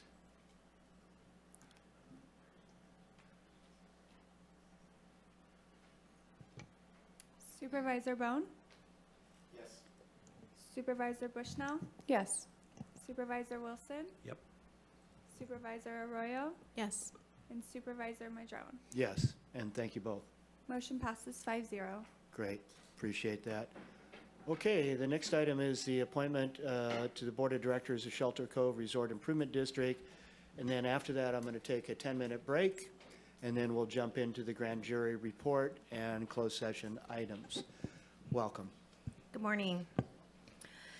This is the appointment to the directors of the Shelter Cove Resort Improvement District. On July 26th, the board was notified that there was a vacancy, and the vacancy was posted and applications were accepted. Excuse me. We received 2 applications, one for Tisa Buchain and one for James Wright. Both were invited, and I think both are available. I think Jim is on Zoom, and I think Tisha is here or could be in the public. So if you would like to hear their considerations and then approve an appointment, that would be great. Thank you. Great, thank you very much, Tracy. All right, we'll go ahead and ask those two. Go ahead, Supervisor Bushnell. I would just like to clarify a little bit more. So the 2 applications were received by the RID board, and they did not have a, did you say that? I don't think so. I didn't. So they didn't have a majority vote, and so at that time, then it came to our board for discussion and appointment. They had a resignation out there, which then gave them an open seat. And so that's why now it's coming to our board for appointment. So typically, the item comes to the board, usually with a recommendation. That's the difference. So when it comes with a recommendation, sometimes we might put that on consent, even though it is a board at-large improvement. But because there was no recommendation due to lack of a quorum, then that's why we recommend that you hear the candidates and make that appointment today. All right, so lack of a quorum, that's good. Yeah. It wasn't lack of a quorum, it was a split vote. No majority, okay. Yeah, and normally they are an elected body, but because of their resignation, then they had 4 people. Yeah, they had a discretion to appoint, which didn't happen. So this is why we're here today. Okay, great. So I'm going to go ahead and go with the Zoom first, and that would be Jim Wright. Jim, if you would like to unmute, I believe you can do that by doing *6. Can you hear me? Yes, we can hear you. Go ahead. Yeah, I guess I just need to address why I'm putting my hat in the ring for the position. I'm a full-time resident here at the Cove. My wife and I have lived here for 3 years. We love the Cove. We love everything about it. I have experience in the construction, trade, land development, and I think that the good Lord gave us 2 ears and 1 mouth for a good reason, and I'm more than welcome to answer any questions anybody has. Great, thank you, Jim. Any questions from the board? Seeing none, thank you, Jim. Appreciate you being here. Okay, and next we'll go to Tasha. It's Tesha. Tesha, Yes. great. It's just spelled weird. Welcome. You can pull that mic down. There you go. Well, good morning. My name is Tesha Bohn, and yeah, I've put my name in to the hat as well for this vacancy on the board. And the reason for doing so is I've lived in Shelter Cove for 22 years, and I've raised my family there. I've been involved with all the nonprofit civic groups, and have taken leadership roles in those as well.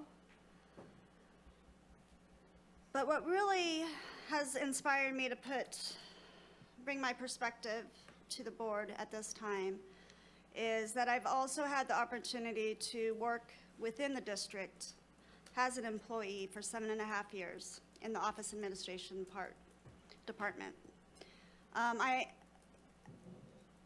What I will say is that, you know, the Resort Improvement District Board is a elected body. Their charter is for overseeing the utility, infrastructure, the fiscal responsibility of the district, and also overseeing recreation projects within the development as well. Because the board is the only elected body in the community, it has by default become the local government. And so so the board itself also deals and oversees, you know, other things outside of its mandate. And it has to deal with the community members, different issues that may not be within their charter. And so it's really like our own little government out there. And it's community members on the board. And what gives me a unique perspective is because I've been both outside into the community, and I've also been an employee of the district, is I am acutely aware of how the decisions made by the board affect not only the community members at large, but also the employees. And that's why who's sitting on the board is so important. I'm a little nervous at the moment, but okay. Without getting into the weeds, the district is finding itself in a very tough position right now. They have 3 board members that can actually make decisions. We are currently looking for a new general manager. I've worked under both of the past 2 general managers, and what I can say is that there has been a need for more oversight from the board's aspect onto that position. And what has been happening is that oftentimes when we have a general manager, it takes about 3 to 4 years before we start seeing the effects of the decisions being made. And if the board hasn't had the proper oversight or been asking the proper questions and making their decisions based on only the information that they're getting from that seat, they may not be aware of the broader picture. And so then they'll make decisions, and then they have to go back later and when they realize that there's more to a situation or more information that they haven't been given, and they have to re-examine their decisions.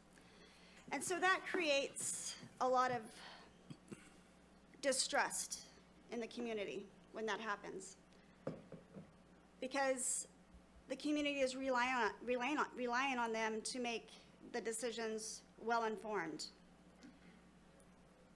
The district is a team, and it takes all hands on deck to bring the information to not only the community, but to the board. And the board has to do their homework as well.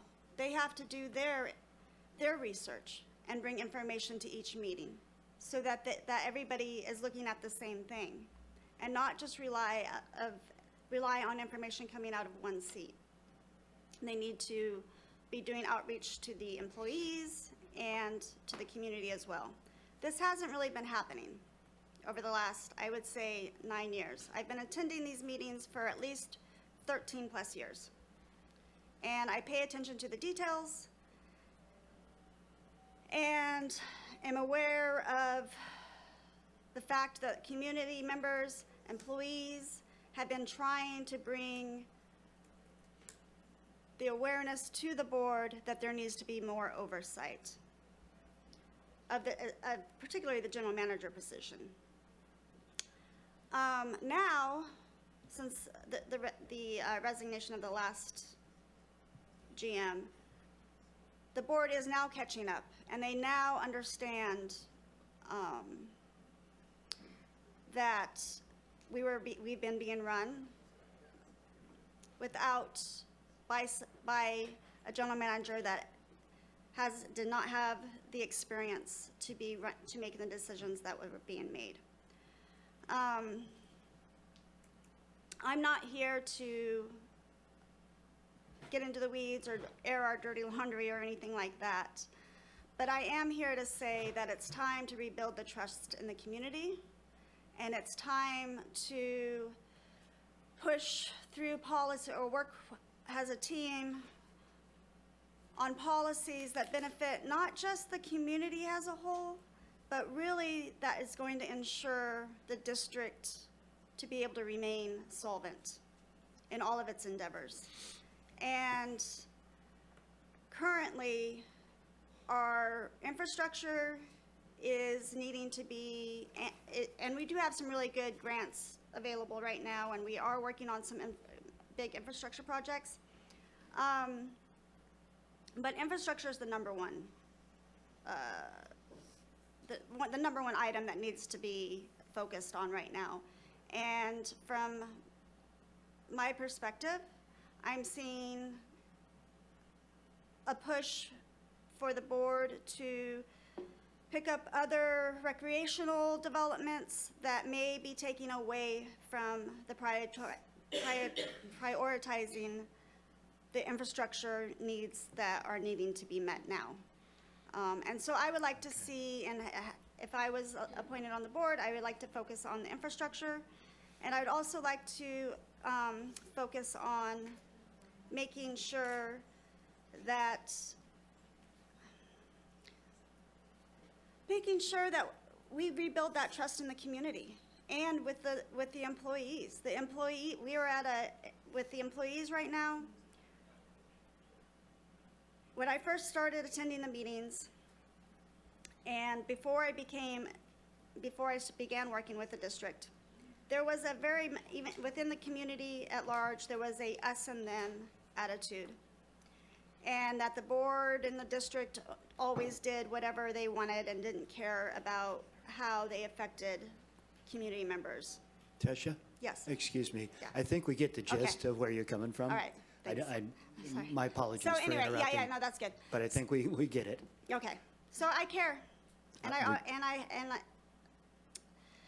I believe it's important to have somebody on the perspective that has the historical knowledge and information of why we are where we are today. Great. Thank you There so we go. much. Appreciate Thanks. you being here. Yeah. Great. All right, and at this point, we'll take public comment on this item before we bring it back to the board. Welcome. You've got 3 minutes. Thank you. My name is Arlen Reed. I'm a general contractor in Shelter Cove, and I've lived there for 20 years. I've been to over 180 meetings.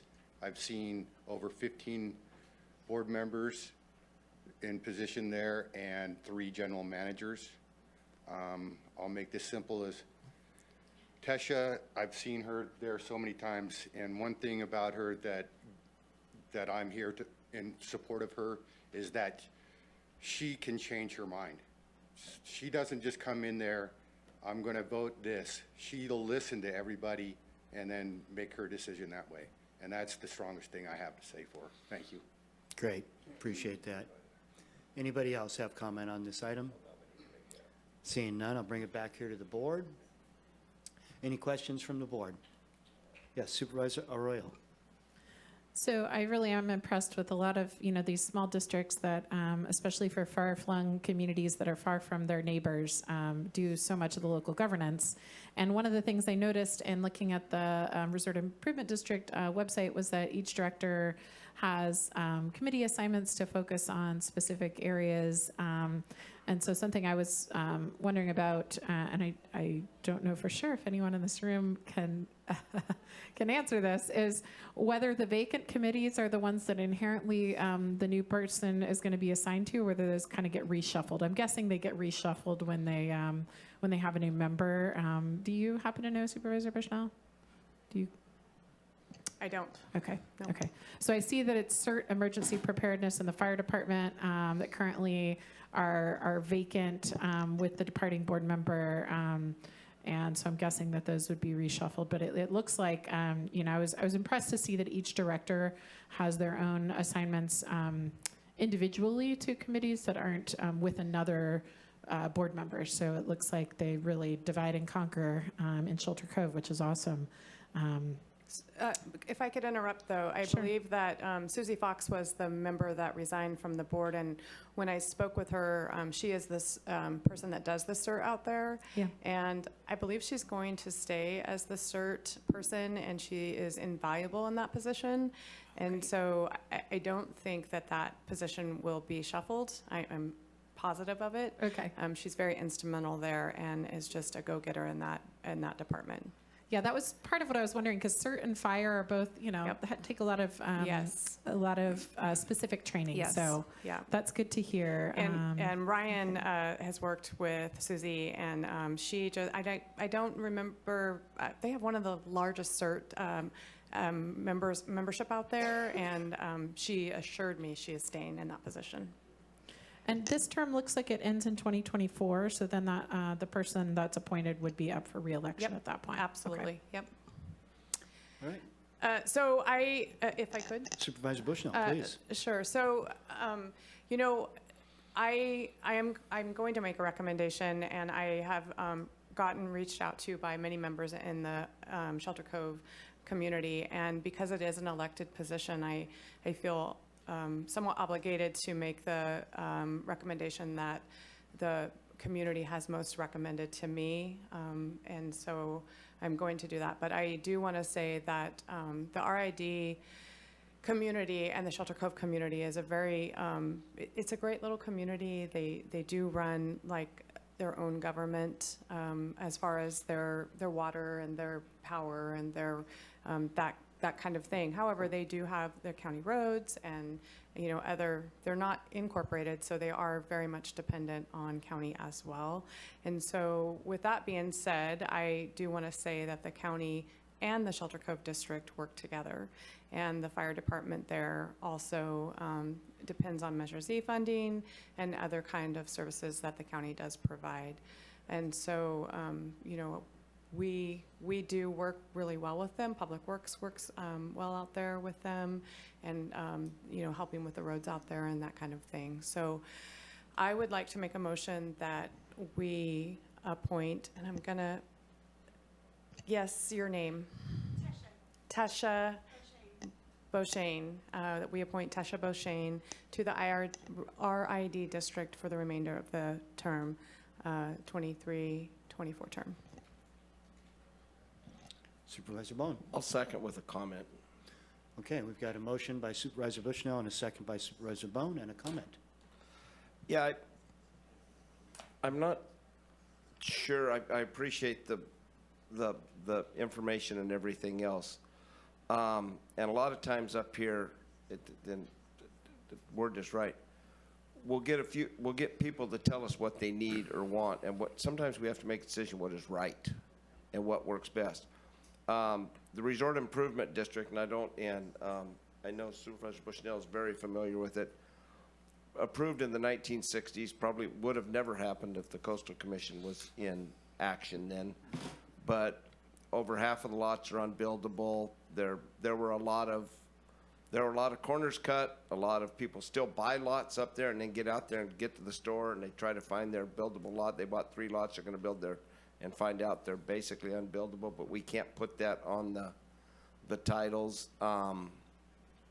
So as we move forward, Resort Improvement District has so much, the roads, the issues, the cul-de-sacs to nowhere that get overgrown, and fire prevention, and create such an effort. I think we helped out 3 years ago or 2 years ago with brush clearing, because so the Resort Improvement District has a lot going for it.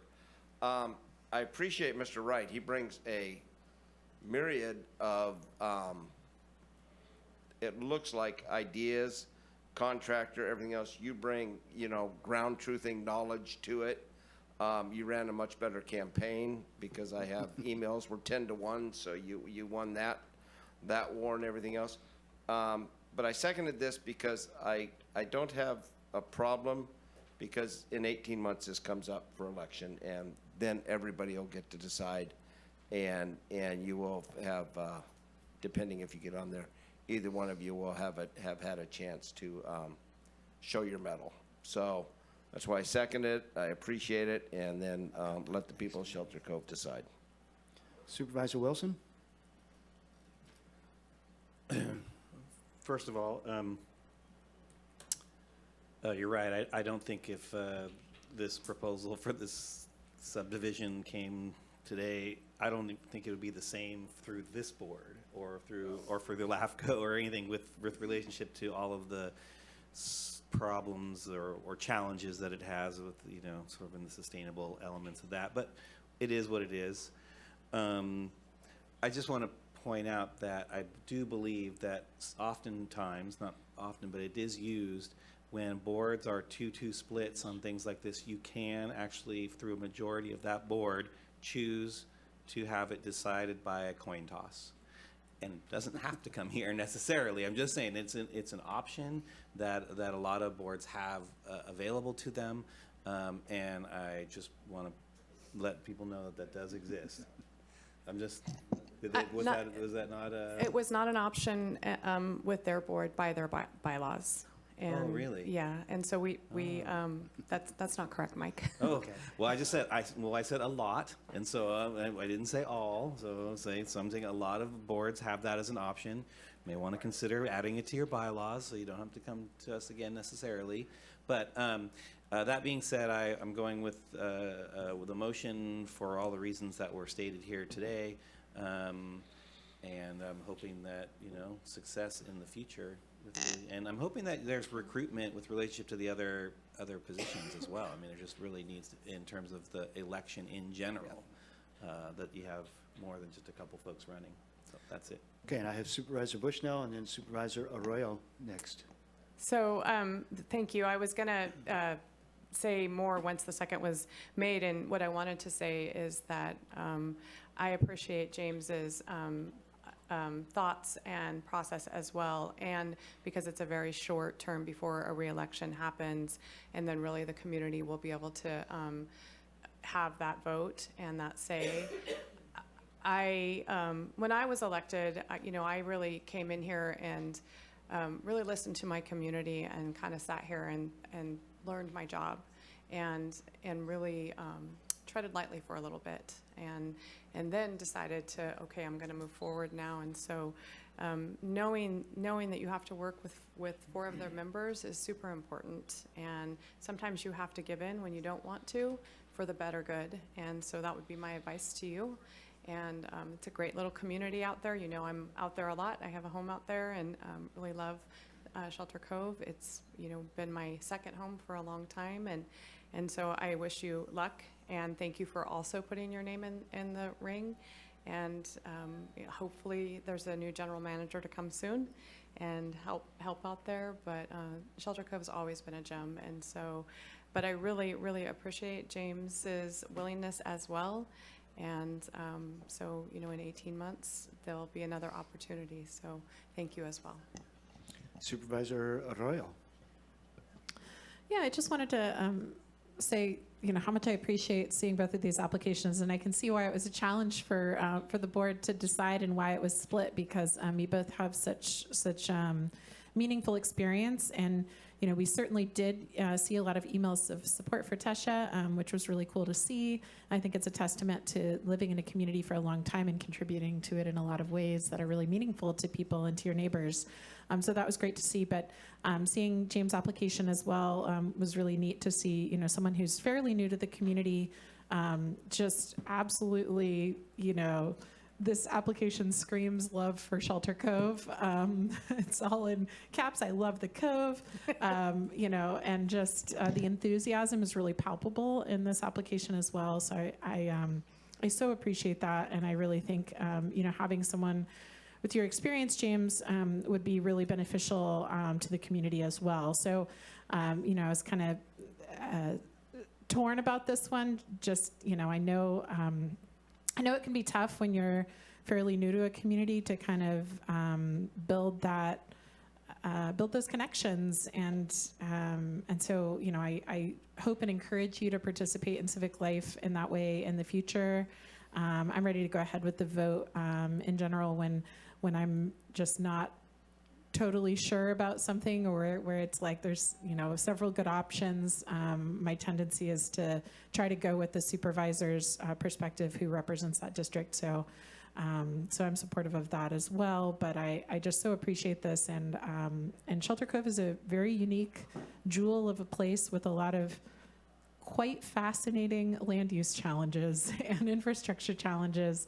And I look forward to hearing from your board as well as some of those things move forward. So anyway, thank you, and I encourage you to run for a seat, whoever isn't selected, which I think I see what direction this is going, but I do think it's still clearly the community has said, and this board has said, and the Shelter Cove RID board has said, wow, we see a lot of value in both of these. So that's really cool to see. All right, thank you. So with that, we have a motion already and a second, so let's do a roll call vote, please. Sure. Supervisor Bohn? Yep. Supervisor Bushnell? Yep. Supervisor Wilson? Yes. Supervisor Arroyo? Yes. And Supervisor Madrone? Yes. Motion passes 5-0. Great. Okay, and with that, we're going to take a 10-minute break. And looking at my clock, we're at 11:06, so we'll be back here at 11:16.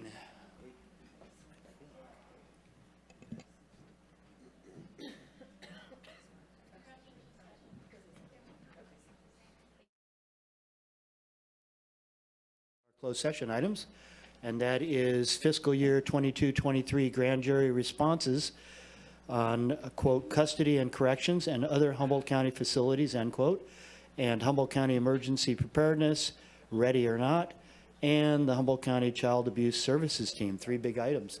And we have our Public Information Officer, Kati Dorado, here to present. Thanks, Chair Madrone, and members of the board. Thank you for having me. Oh, can you hear me now? There you go. All right. Right up to the mic. All right. Thank you all. Again, my name is Kati Gallardo, and I'm the Public Information Specialist for the County Administrative Office. And before discussing recommendations for 3 different grand jury reports today, I want to sincerely thank the members of the grand jury for their hard work that went into all of these reports. The proposed responses, which will be presented to you today, include responses for the 2022-23 grand jury reports titled Custody Corrections and Other County Facilities, Humboldt County Emergency Preparedness Ready or Not, and the Humboldt County Child Abuse Services Team. And I'm going to start by discussing custody corrections and other county facilities. The board's response for this report was due to the presiding judge 3 days ago on Saturday, September 9th. Staff have contacted the grand jury to make them aware of this, and the grand jury did not voice any concern with the timing of this response, as the last board meeting took place several weeks ago. In addition to your board, the grand jury also required responses from the Humboldt County Sheriff, whose responses have been previously submitted to the presiding judge and today are being distributed to your board per Penal Code Section 933.05. Your board is not required to respond to or approve the sheriff's responses. Today, your board may receive the proposed responses and approve them or modify them as you deem appropriate. Per Penal Code 919B, the grand jury each year visits and evaluates the physical condition and management of public prisons. It should be noted that Eel River Conservation Camp is the only prison in Humboldt County. They also inspect our correctional facility. In addition, a list of other facilities the grand jury inspected for this report include the Sheriff's Work Alternative Program, the Humboldt County Animal Shelter, Semper Virens, the Public Administrator's Office, and the Sheriff's Garberville Station. This report found concerns surrounding vacancies in positions, deferred maintenance, and safety and functional issues. Regarding the Humboldt County Correctional Facility, it is proposed that your board agrees that the Humboldt County Correctional Facility staff makes an effort to treat its residents with respect and compassion, often under very difficult conditions. And we want to recognize that. The recommendation that by March 31st, 2024, the sheriff create and implement an incentive plan to retain dedicated current correctional deputies cannot be implemented by the board, as it must be implemented by the sheriff. The sheriff is in the process of implementing this recommendation, and additionally, it should be noted that 2 years ago, your board approved substantial contractual raises for correctional deputies, which significantly elevated their salaries to bring them to a level on par with counties similar in size to Humboldt County.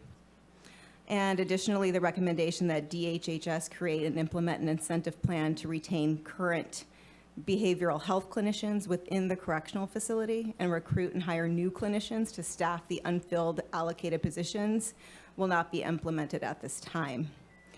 DHHS recruitment efforts are ongoing. However, Section 12.12 of the current MOU covering AFSCME staff assigned to work in the correctional facility, which includes DHHS's behavioral health clinicians, receive a 95-cent per hour differential as hazard pay.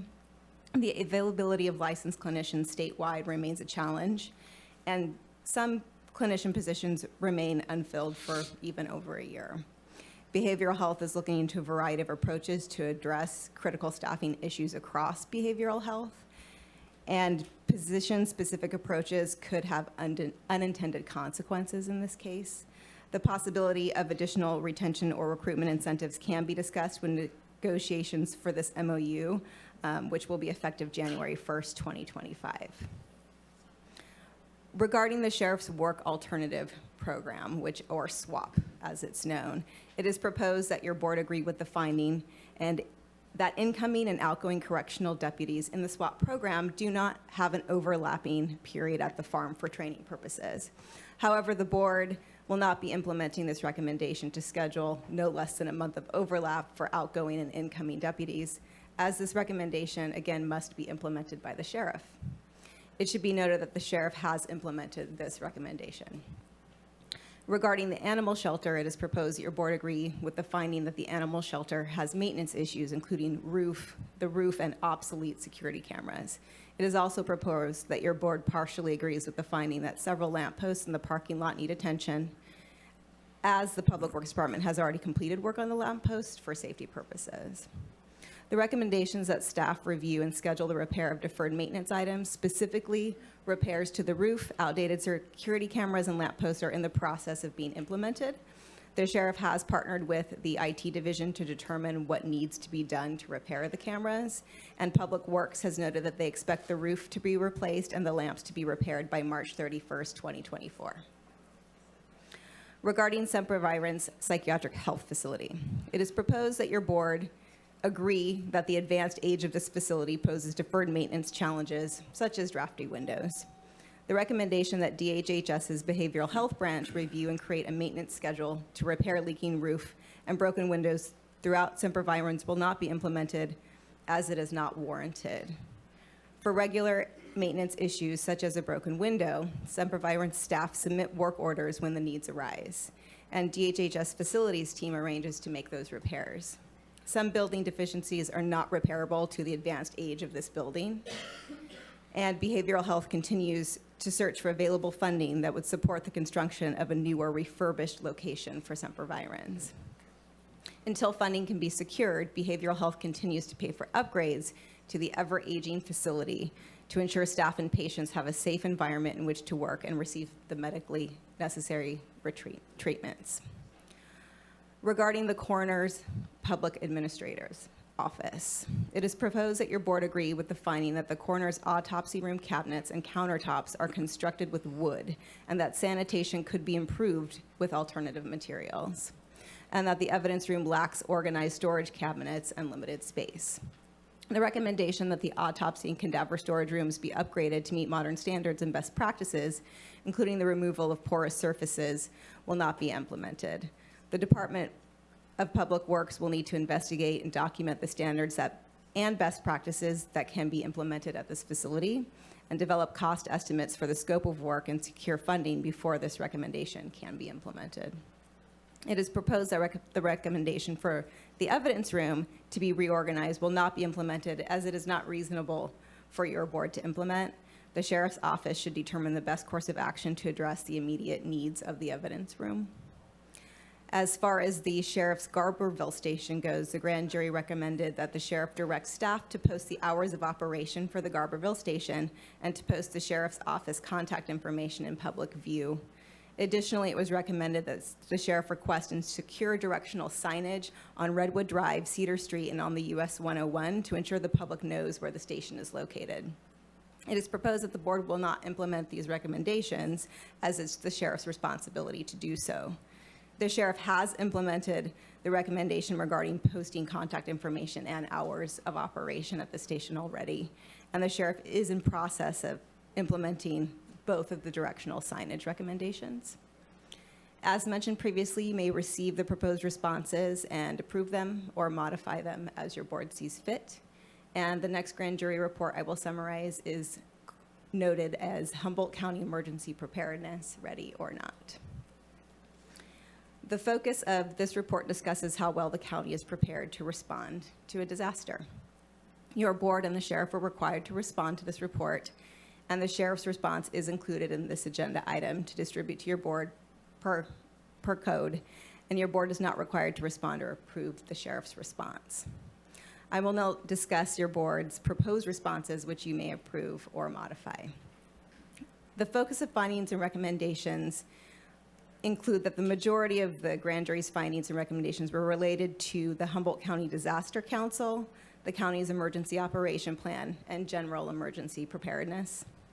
The Office of Emergency Services was established by the Board of Supervisors with the adoption of Ordinance 961 in 1974, though the grand jury report stated that it was initiated in 2011.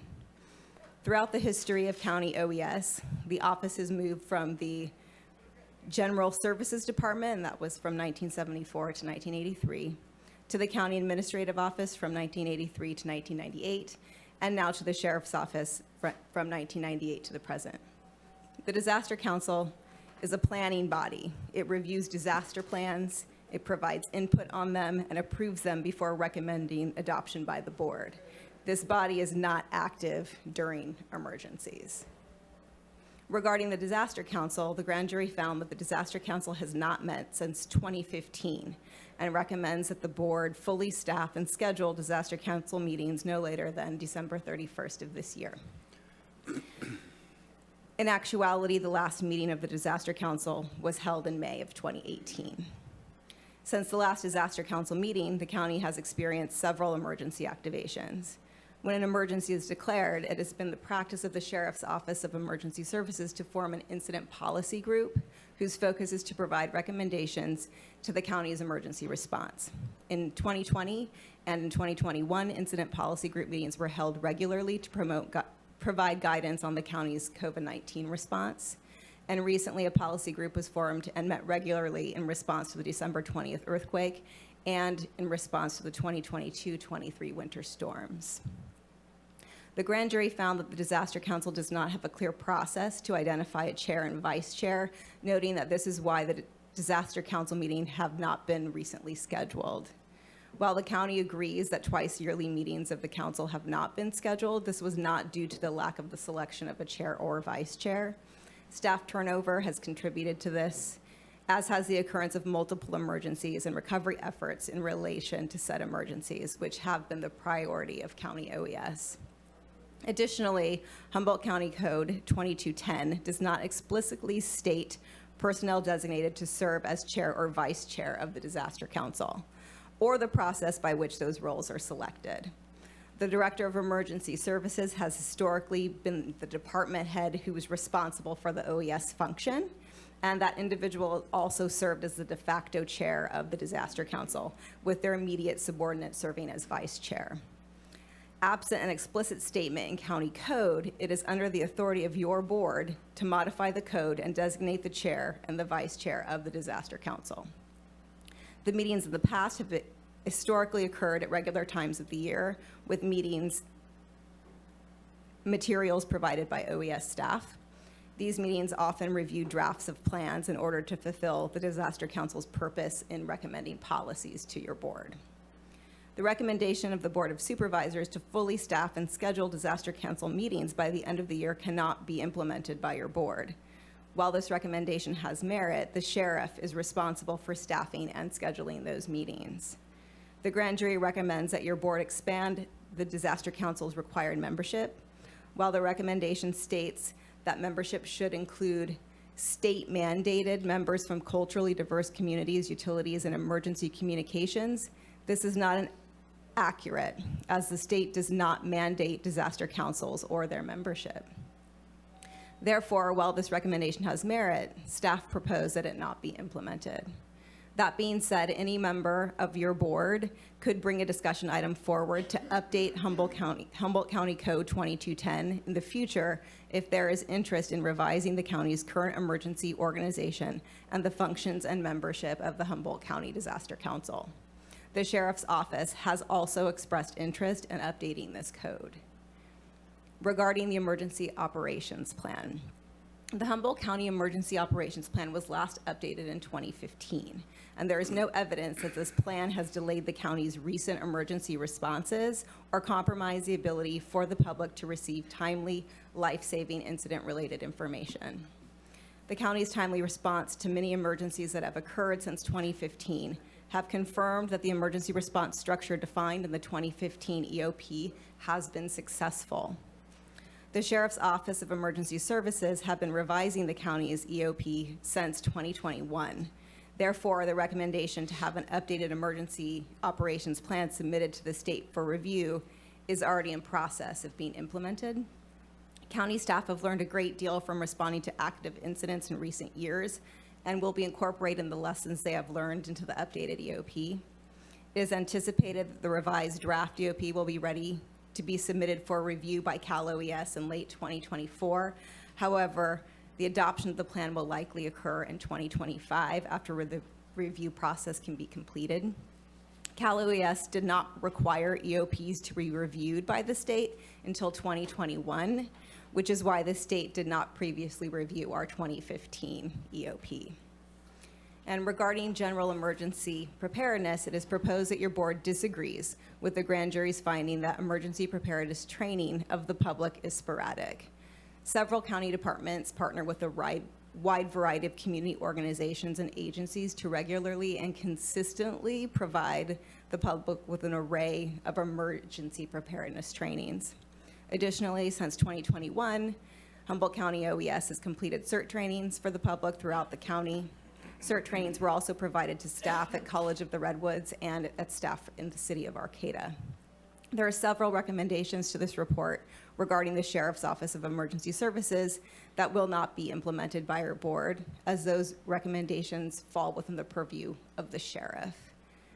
And this concludes my summary of this report, and staff is present and prepared to answer questions that you may have regarding these proposed responses. And the final grand jury report I will summarize for you today is titled the Humboldt County Child Abuse Services Team. The focus of this report discusses the Child Abuse Services Team, also known as CAST, which is a multidisciplinary group of professionals and volunteers who come together when incidents of abuse are identified. This team brings together a group of providers, investigators, and prosecutors who are appropriate to each individual incident. And the grand jury's report concluded that CAST is an important component, not just of the criminal justice and child welfare system, but also of the very fabric of our community. Your board and the Humboldt County District Attorney were required to respond to this report, and the DA's responses are included in this agenda item for distribution for your board per penal code. And your board is not required to respond or approve the DA's response. Finally, I will note that there were several versions of this grand jury report for staff to respond to, first of which was distributed to staff and the public in late June. However, a different report dated August 1st was posted to the county website and included additional findings and recommendations. And staff do not have record of this report being distributed, and in order to avoid confusion, the proposed responses before your board to the findings and recommendations are included in both versions of this report because we wanted to make sure we were responding to the correct report. The focus of findings and recommendations for this report really are that it is proposed that your board partially agrees with the finding that some law enforcement agencies do not regularly request the services of CWS social workers for all investigations of suspected child abuse, instead requesting these services for only the most acute situations. As the county agrees that these services, children benefit from these services provided by CWS, and that law enforcement responses to child abuse investigations must be timely, including requests for services of social workers and investigations of suspected child abuse.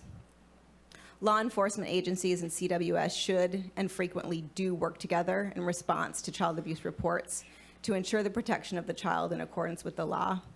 Additionally, Penal Code Section 11164, also known as the Child Abuse and Neglect Reporting Act, or CANRA, outlines the duties and obligations of certain persons and entities, including those of law enforcement, in response to suspected child abuse reports.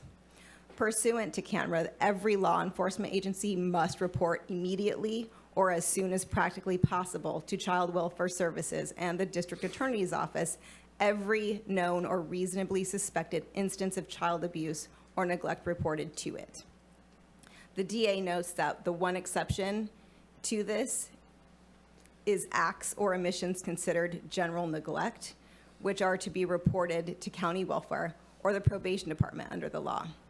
This documented information sharing is commonly referenced as a cross report, and in 2022 alone, over 600 cross reports were received by the Humboldt County District Attorney's Office from agencies across the county. The grand jury found no evidence that regular annual reports to your board regarding CAST are required, and that having such reports would provide your board and the public with information on the depth, breadth, and response to child abuse in our community. It is proposed that your board agrees with this finding. The grand jury recommends that CWS assign additional social workers trained in responding to incidents of child abuse to accompany local law enforcement personnel on the initial contact with the child whenever possible. And this recommendation has been implemented, as it has always been the practice of CWS to do so. Furthermore, CWS responds to all reports of child abuse, including sexual abuse, not just whenever possible. They respond to each case. CWS regularly responds and jointly investigates sexual abuse allegations with all Humboldt County law enforcement agencies, and it is CWS policy to respond jointly with law enforcement whenever requested.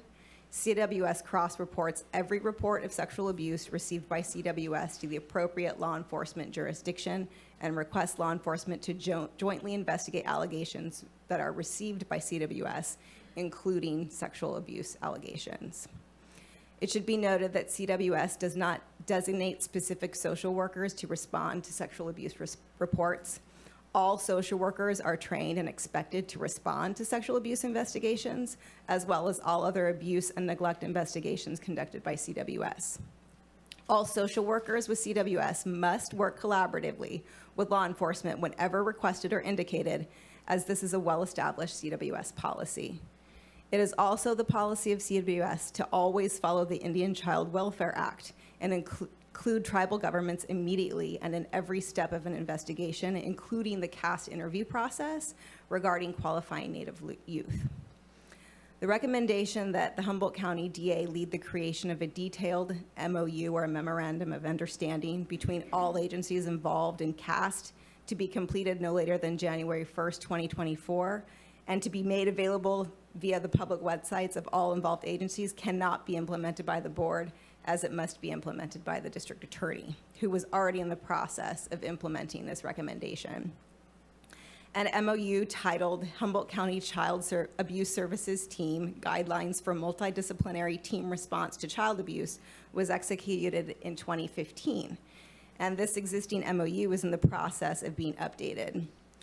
The district attorney has worked in partnership with all agencies involved in CAST, and the agencies have already finalized and agreed upon language for this updated MOU. It is anticipated that this MOU will be finalized and signed in November. Staff proposes that since the language in this MOU has been finalized, the recommendation that the MOU include the creation of an annual report to your board will not be implemented. However, staff understands your board believes the services that CAST provides are crucial to the community and would welcome and invite the Humboldt County District Attorney to present an annual report on the accomplishments and challenges of CAST if your board deems it appropriate. This concludes my staff report, and I would like to once again thank the grand jury for all of the work they have put into these reports. And I would also like to thank county staff for the work they put into your board's proposed responses. They put a lot of work into them, and I want to acknowledge that. As you know, your board may receive these proposed responses and approve them as written or modify them as you see fit. And staff is present to discuss these responses further if you have any questions, and thank you for your time. Great, thank you very much. Any questions, clarifications from the board? Supervisor Arroyo. I just had a couple quick ones. I just, based on a couple of the different responses, I couldn't quite triangulate the answer to this. With respect to the MOU being enacted by all the signatories, I just wasn't clear if there's anything holding that up or whether that's just something that's scheduled for the future, so it hasn't happened yet. My understanding, sorry, for CAST. My understanding is that it has been scheduled for the future. Okay. And our I DA saw is that here it was too. November 2023, but I wasn't sure if there were challenges with that need to be kind of worked out, or whether that's just going forward. I'm looking at District Attorney Eads. Sure, come on. Thank you. And first of all, I would just quickly like to thank the grand jury for all their work and their time in looking at the CAST, and we're so very proud of the work that CAST does for the county, and truly is a tremendous resource for our community. In terms of the final execution of the updated CAST document, really it's just been a matter of scheduling and being able to have as many of the signing parties present, and we plan to have a bit of a celebration, and so we do have a date that we're confirming with everyone for late November.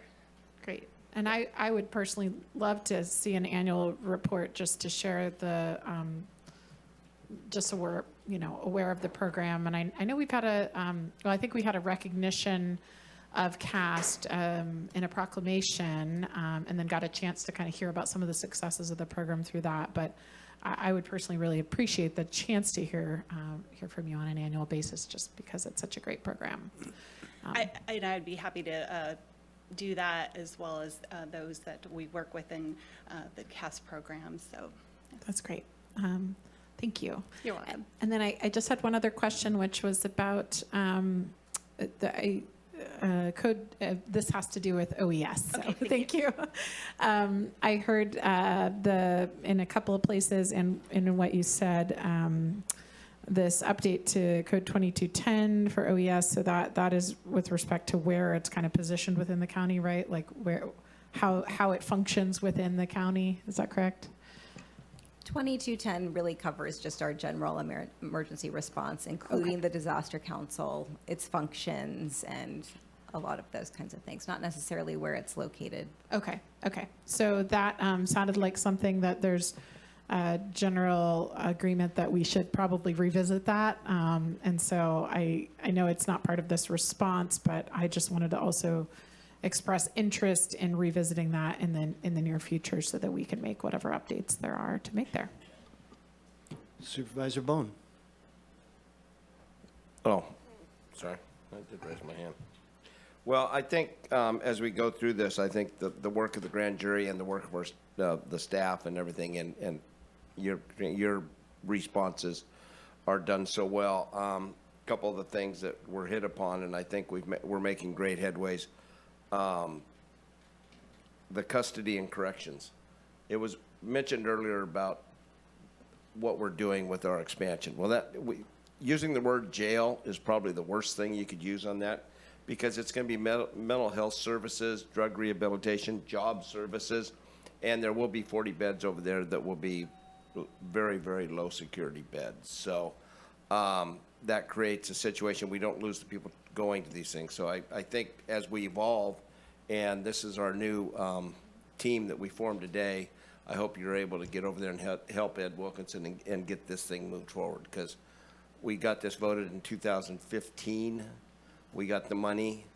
We should have actually got it in 2013, I think the first year, but we had a clerical error on transferring funds. So, and as far as the cast, I think the biggest thing they've done is, and this board and previous board members supported the evolution of the 5th floor and putting them on the same floor. And I think probably everybody's been up there, but if you haven't been up there, I beg you to go up and look what they are doing. It is such a relief, such a calming place for children that have suffered very harsh realities, and what they've done that with up there, and the transition of power up there has been great. So I applaud our previous district attorney and our current district attorney, who pushed for this for years to get that evolved, that big room, into a whole bunch of little rooms that can actually do some good. And the facility, our animal control facility, it scares me, because it's a 19-year-old building that we're having all these problems with, 19 years old. And it just, it bothers me that it's having, but then the other thing is, it's on a knoll facing probably the most harshest conditions of any building we have.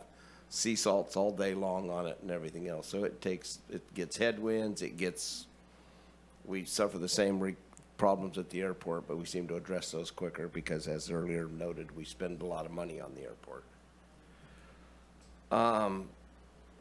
Yeah, and the emergency preparedness, I mean, it's funny, we've been talking about that, and we just had an occurrence last December, and I remember working on the earthquake for about 80 hours straight in 1992 that probably destroyed over 200 houses, injured 375 people, and had 3 earthquakes of 7.2, 6.5, 6.6 over a 3-day period, 2-day period. So the response was all hands on board. Now we're getting more organized, and I find out more organized seems to be more restrictive sometimes, but I know we have to follow protocol and everything else. But I think, Mr.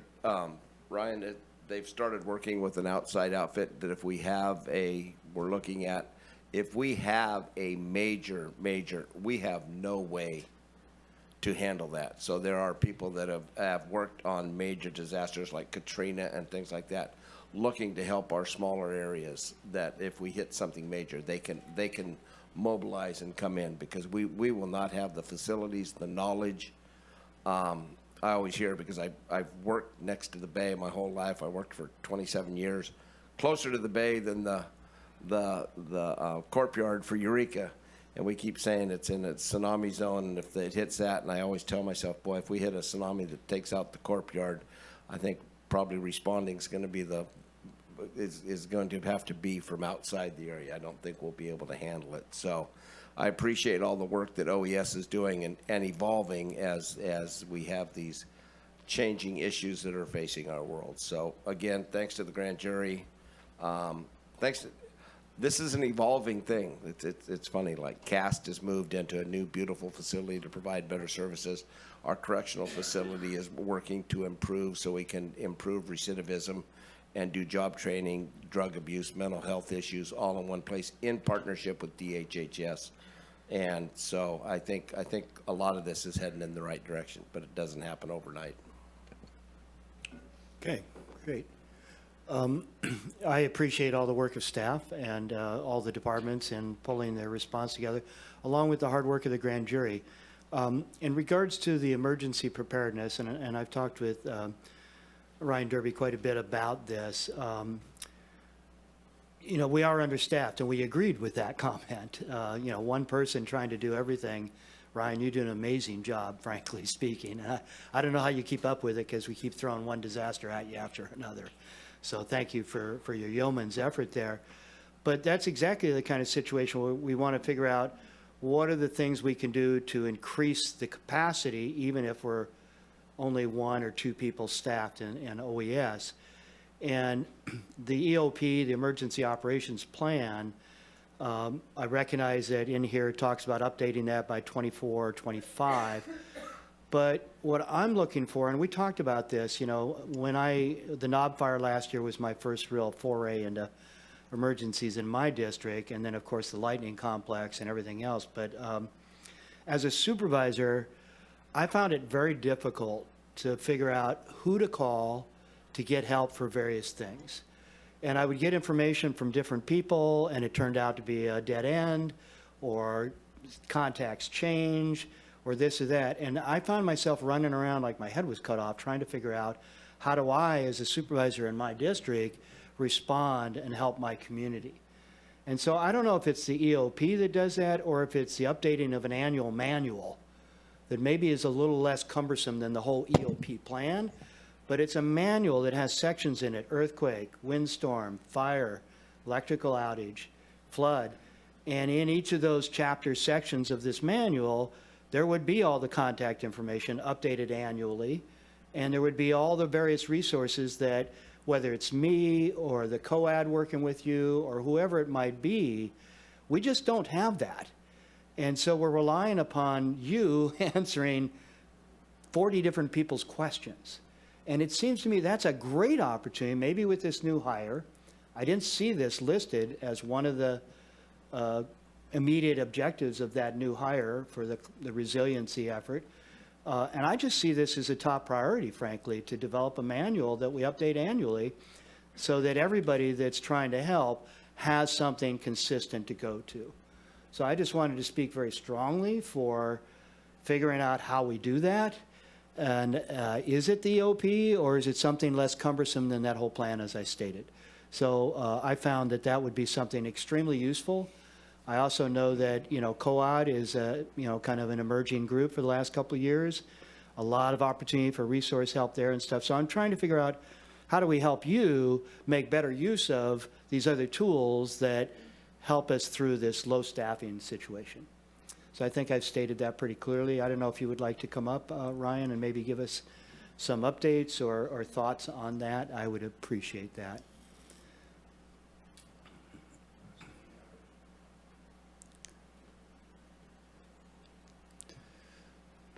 Thank you. Thank you for that, Chair Madrone. So the Emergency Operations Plan is really kind of a guiding document that establishes the framework of our emergency response. It doesn't necessarily serve as a playbook, right? So I think what you're looking for is something much simpler that we could probably have to you before the end of the month. Wow. You know, essentially a resource directory is Yeah. what I'm hearing. Yes. I mean, we have some templates that we can work off of and get something in all 5 of your boxes Nice. pretty shortly. Well, that sounds great, and to our partners and all that, so Absolutely. thank you for that. Yep. That's a very quick response, so I'm hearing, I agree. That sounds great.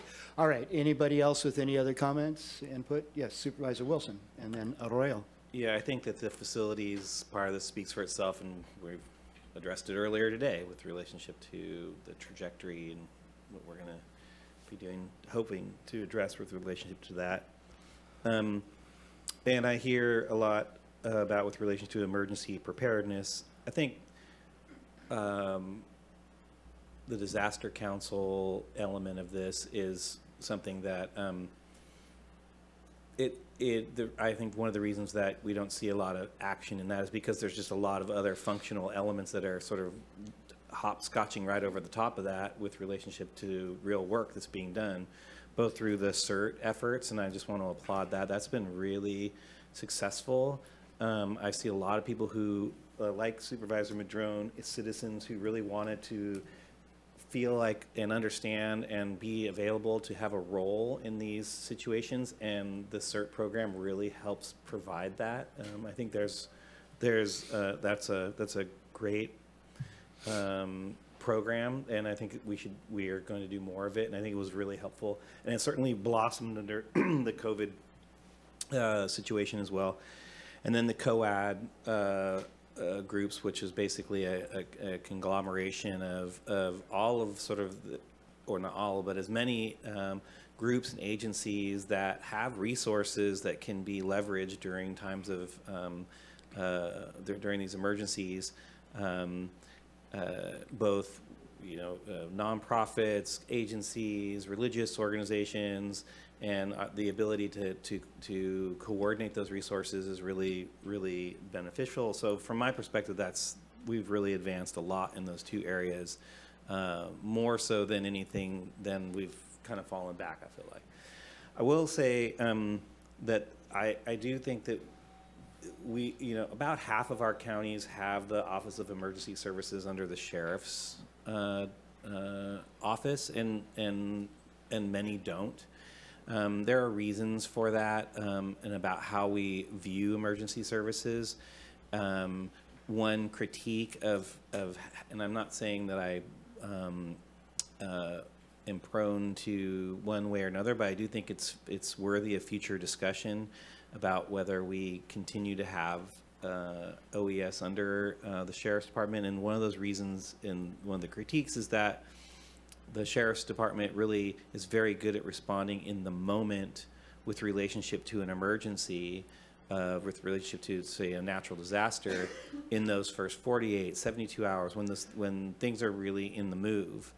But what is critical after those disasters is getting people in shelter, getting folks food, and then rehabilitation efforts, not under the sheriff's bailiwick. This is not under the sheriff's department, and so that's where I think that's where there's a conversation that can be had about that in the future. Not something to happen today. I just figure that this is the time to sort of bring it up in terms of like the sort of overarching discussion about how we operate as an institution with relationship to emergencies, and maybe look around and disasters, and look around to other like agencies with relationship to cities and counties, and see if there are other ways that we may improve upon, because that's what the point of these grand jury efforts are. Really, it's an iterative process to review and look at all of these facets of our civil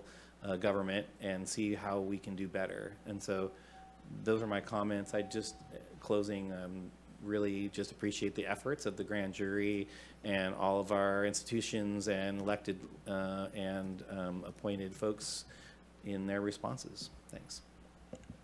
Great, thank you. Anybody else? Supervisor Arroyo. Yeah, thank you for this. I've reviewed the emergency operations plan, and yes, I agree that it needs updating, but it's also, I think not uncommon to see these plans last for many years because they are really intended to be such a framework. I wanted to speak briefly to the expectation of our roles, and this could come at a different time, probably in more depth, but I've been on the incident end as a federal responder before, where I served as a liaison officer for a Type 3 incident, which anyway is a lot of that role was managing the relationships with outside agencies, including local government. And so I don't really know how to say this nicely, but some of the job is to keep elected officials from interfering in the incident. And we all mean well. We really do all mean well, but a lot of times, especially a major incident, when we're talking, Type 3, Type 2, Type 1 incident, bigger incidents where there is going to be a federal response, there's this framework that I think it behooves us to understand and to kind of find our role within. And sometimes I'm actually surprised that our organization chart for our EOC, I think this is a testament to perhaps this is the only organizational chart I've ever seen where the Board of Supervisors is at the top above the incident commander. And I think that's probably a testament to, some people's perhaps egos or just need to kind of see a role within that. But all of this is to say, I think it behooves us to understand the National Incident Management Framework and how we kind of fit into major incident responses and how we can be helpful and provide accurate information rather than kind of insert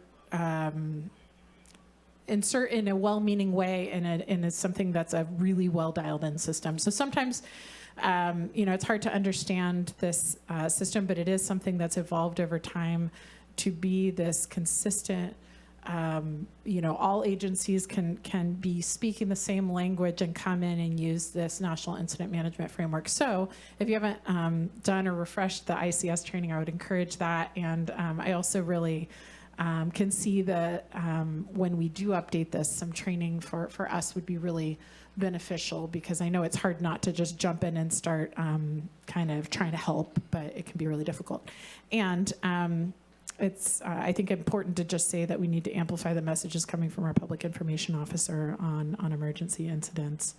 But all that said, I look forward to the chance to update this. I think, we do a lot with a pretty minimal staff in the EOC, and I'm so grateful for that. And whenever possible, I think, when we can find resources that can add to what you're doing, particularly, grant funding sources. I'm very supportive of that, but thank you for this response. And I think, it highlights some of the needs that we have, both facilities-wise, and every single one of these grand jury reports, there's a facilities nexus, and I think it actually highlights some of the opportunities for training for us as well. Right, Supervisor Bushnell. Thank you. I want to also thank the grand jury and staff. I think one thing, Supervisor Arroyo just kind of hit on it. We're looking from outside in, and oftentimes I think for staff it's super hard to hear the critical feedback that is happening from the outside when the players aren't on the inside, and maybe there's an explanation for what is being dictated to them. And so I do appreciate the leadership that is here to answer those questions or the explanations, because oftentimes there really is an explanation to what is transpiring, or a reason why the reports that we're getting, there is an explanation of why it is happening that way.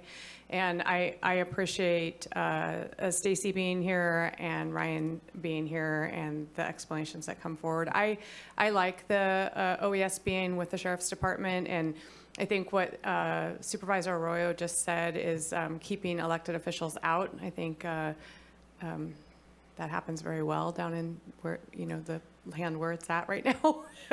I tried to get in there once, not happening. So anyways, I do appreciate all the work that comes from the grand jury and all of the work that comes from the staff.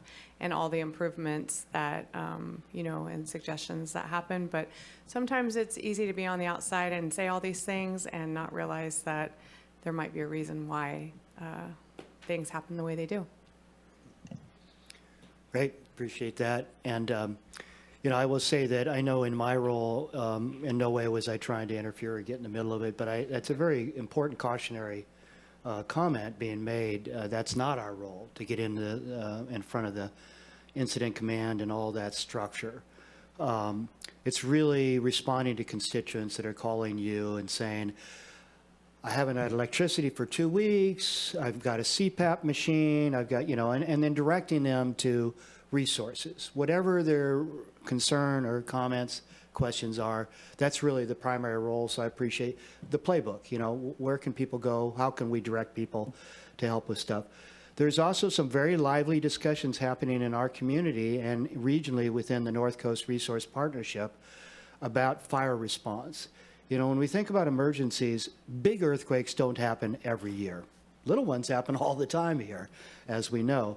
Floods don't happen every year. The one thing we can just about depend upon is that there are going to be big fires that are going to affect this community almost every year. Not always, but lately it seems like every year.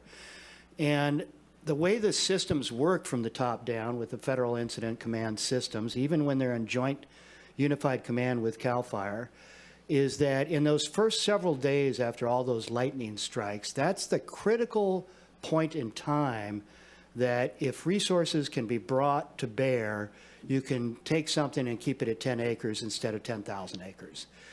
And what happens is that the federal system for procurement, which is called VIPER, nice stinging snake thing, right, is the way all procurement has to go through. And in order to be able to be called upon by the VIPER system, you have to have registered your equipment, your services, your crews, whatever, like 6 to 9 months before.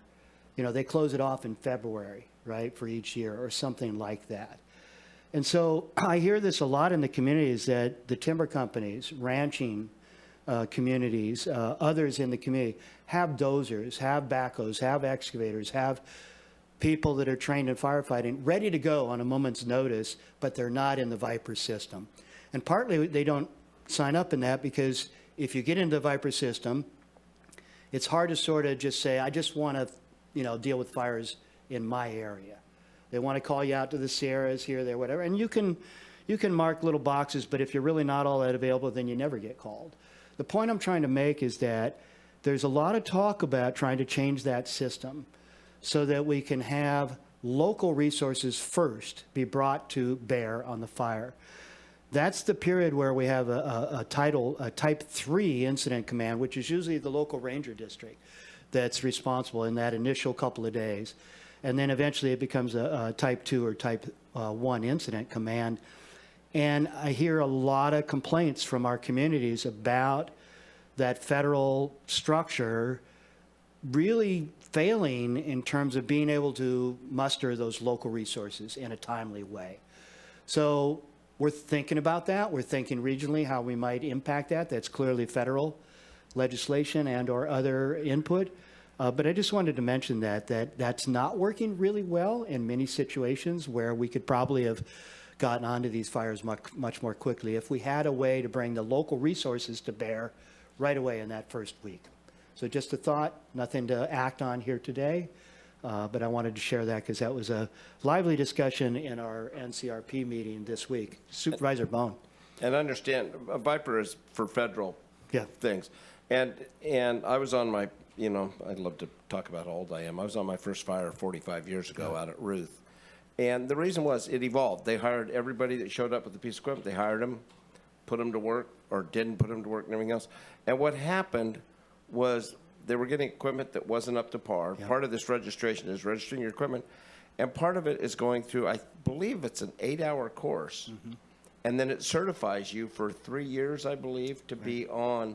And what we're doing is we're training these people to be safe, what we expect from them, not to put them in a position. I remember because there used to be quite a bit of loss of equipment, almost loss of life, as actually there was with people with equipment that wasn't able. Yeah. And so what they've done is they've tried to bring up the response time is just the same on the local, on the Cal Fire. Some people didn't like working for Cal Fire for, because of the restrictions and things like that. So as we work forward, we still have to give the proper training for our liability and everything else. But you're exactly right, and I brought up the 92 earthquake and things like that. Our earthquakes, we put so much restrictions on getting things done now and doing things that our response time and our response time to fixing things. I don't remember it taking this long to put, there were 200 homes destroyed, gone in the 1992 earthquake. I mean, over 900 had different levels. So I think the restrictions that with funding, for one, the other thing with liability and what we're providing with people. So I think you're exactly right. North Coast Resource Partnership, under the leadership of Supervisor Madrone, is working to try to find a balance. People still have to be trained, because you can't say, well, hey, I can do that. Right. But you're also going to we have to get a faster response time. In all honesty, things have changed. We have 400 trees per acre compared to 250, 200 trees per acre years past. In the big fires up in the Forest Service on Highway 1, they used to have 10, 12 people doing logging, thinning up there. There's nobody up there logging now. So the response time of bringing a piece of equipment in is not available. You have to call them, contract them, and everything else. So if we can find a way to make that available and have at least some response people.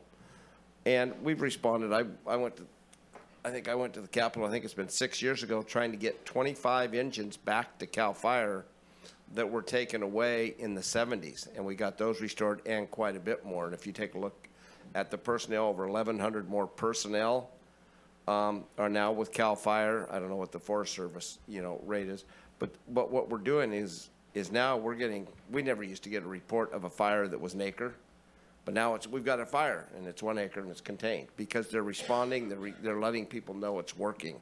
So I really have to, and especially our local CAL FIRE. Nice thing about it, Kurt will tell us if we're in the way.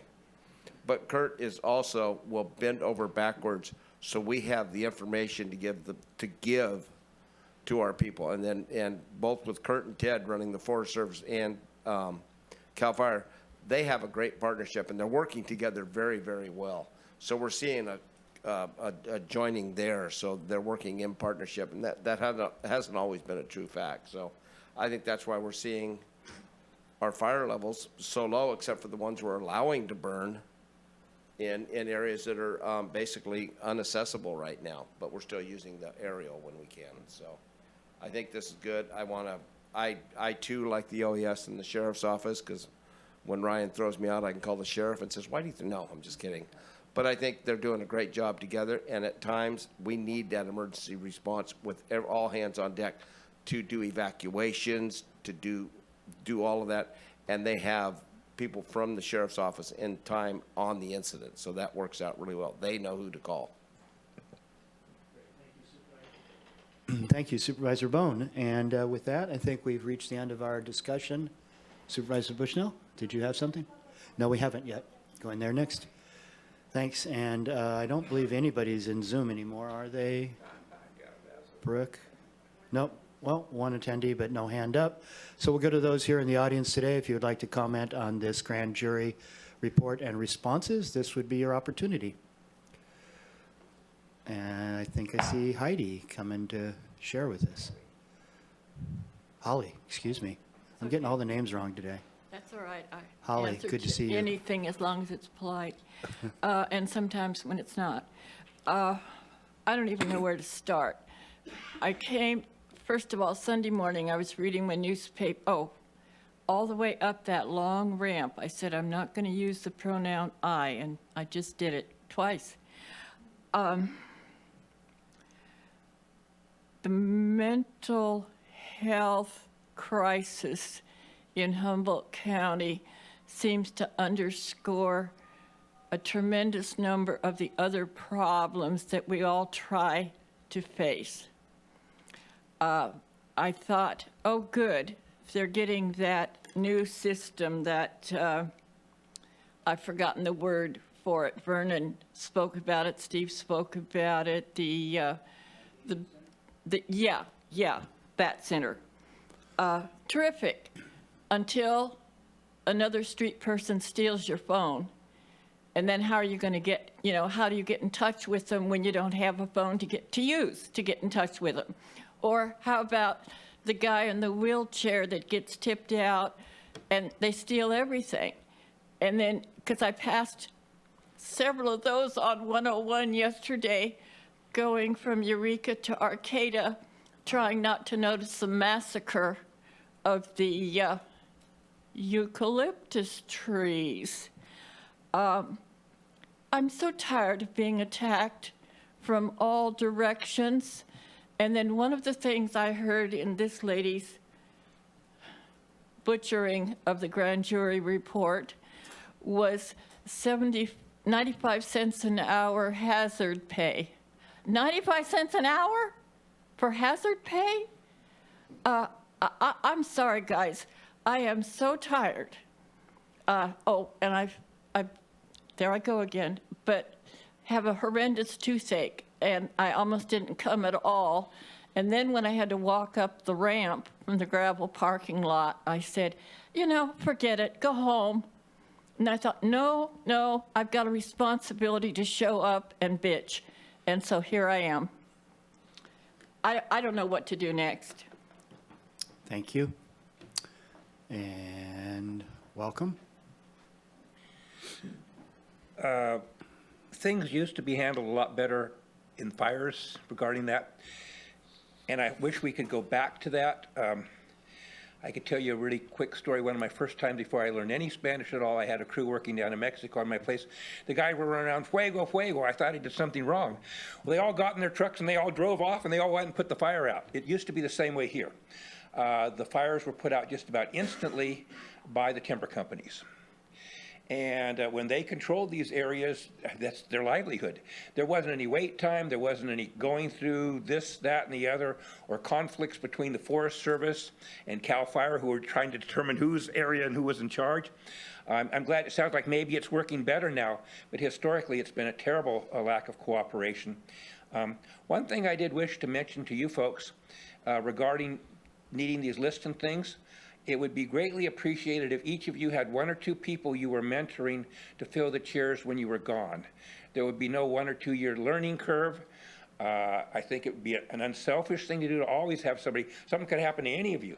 And if you have somebody that you have in training, this is a big thing I think will accomplish a lot. I do not feel that you need to just stay out of the way. I know Supervisor Madrone at one time took it upon himself, and we have a city council member in Blue Lake by the name of Elise Scafani, and the other people say, well, you're out of your lane, you're going and stuff, you're pursuing things. And I know Steve took it upon himself, if I recall, to go ahead and contact some workers that we could bring into bearing. And I wouldn't feel any time that you have to rely strictly upon staff. You have your own ideas, and to go after those ideas I think are great.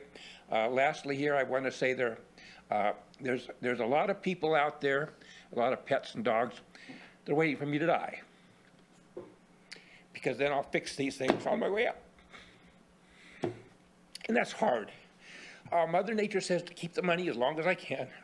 Put $500,000 into the facility out there for the pets. It'll happen. But in the meantime, can you keep it up? Just maintain these things. It's really sad. Thank you. Thank you, commenter. Anybody else with comments here today? Seeing none, we'll bring it back to the board for a motion.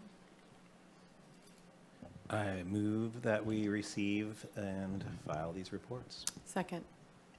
And that's with all the details as identified in the staff recommendation of 5 days, et cetera, et cetera. So we have a motion and a second. Any further discussion? Seeing none, we'll do a roll call vote, please. Or I believe now that we're not Zoom required, I can just say, is there anybody that does not agree with that motion? I know this is new for you all, but I've been informed that that's allowed as a streamlining process. County Council? I would like to look into that prior to instituting that into our meetings. Sounds good. We'll talk. All right. So roll call vote, please. Sure. Supervisor Bohn. Yes. Supervisor Bushnell. Yes. Supervisor Wilson. Yep. Supervisor Arroyo, Yes. and Supervisor Madrone. Yes. Motion passes 5-0. Okay, great. Well, we only have two items, closed session left on our agenda, and just very quickly, I wanted to respond to a question earlier. It is my sweetheart, Oceana Madrone, that makes all my beautiful shirts, so there you go. Give credit where credit is due. So, closed session, County Council. Thank you, Chair Madrone. It is the intention of the board to meet in closed session pursuant to California Government Code Section 54956.9D4 in order to discuss the initiation of litigation in one potential case. It is also the intention of the board to meet in closed session pursuant to California Government Code Section 54956.9D1 in order to discuss existing litigation in the case of Christine Bennett versus Humboldt County Tax Collector's Office, Humboldt County Superior Court Case Number CV 2301228. Thank you, County Council, Mr. Miles. And so I do not see anyone in the Zoom, and we'll go to comment here in the audience today. Welcome, you've got 3 minutes. Trying to recompose myself. On litigation, on all these things, the county seems to be lacking. You don't have trial lawyers on your staff. So when you go into these things, you have to consider you're in kind of a disadvantage as far as initiating litigation or responding to litigation. And then lastly, I will say that I'm very disappointed that you're not going to close session regarding IHHS workers. Thank you for the opportunity to speak. Thank you, commenter. Okay, with that, we are, well, what do we expect for time before we come back? About an hour or less? I would say a half an hour to 45 minutes. Okay, good enough. So we'll be back here around 1 or a little bit after. All right. Oh, and I just wanted to ask the board, I'm assuming we want to go ahead and just get this done so your afternoons are freed up. Yeah. Okay, let's get it done, and we'll be back here half hour, 45 minutes or so. We are in recess.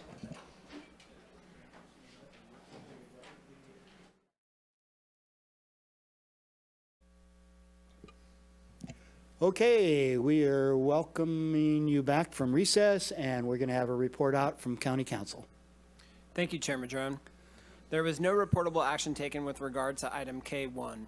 With regard to item K2, the board voted unanimously to authorize the Humboldt County Counsel's Office to defend the case of Christine Bennett versus Humboldt County Tax Collector's Office, Humboldt County Superior Court Case Number CV 2301228. And with that, we are adjourned.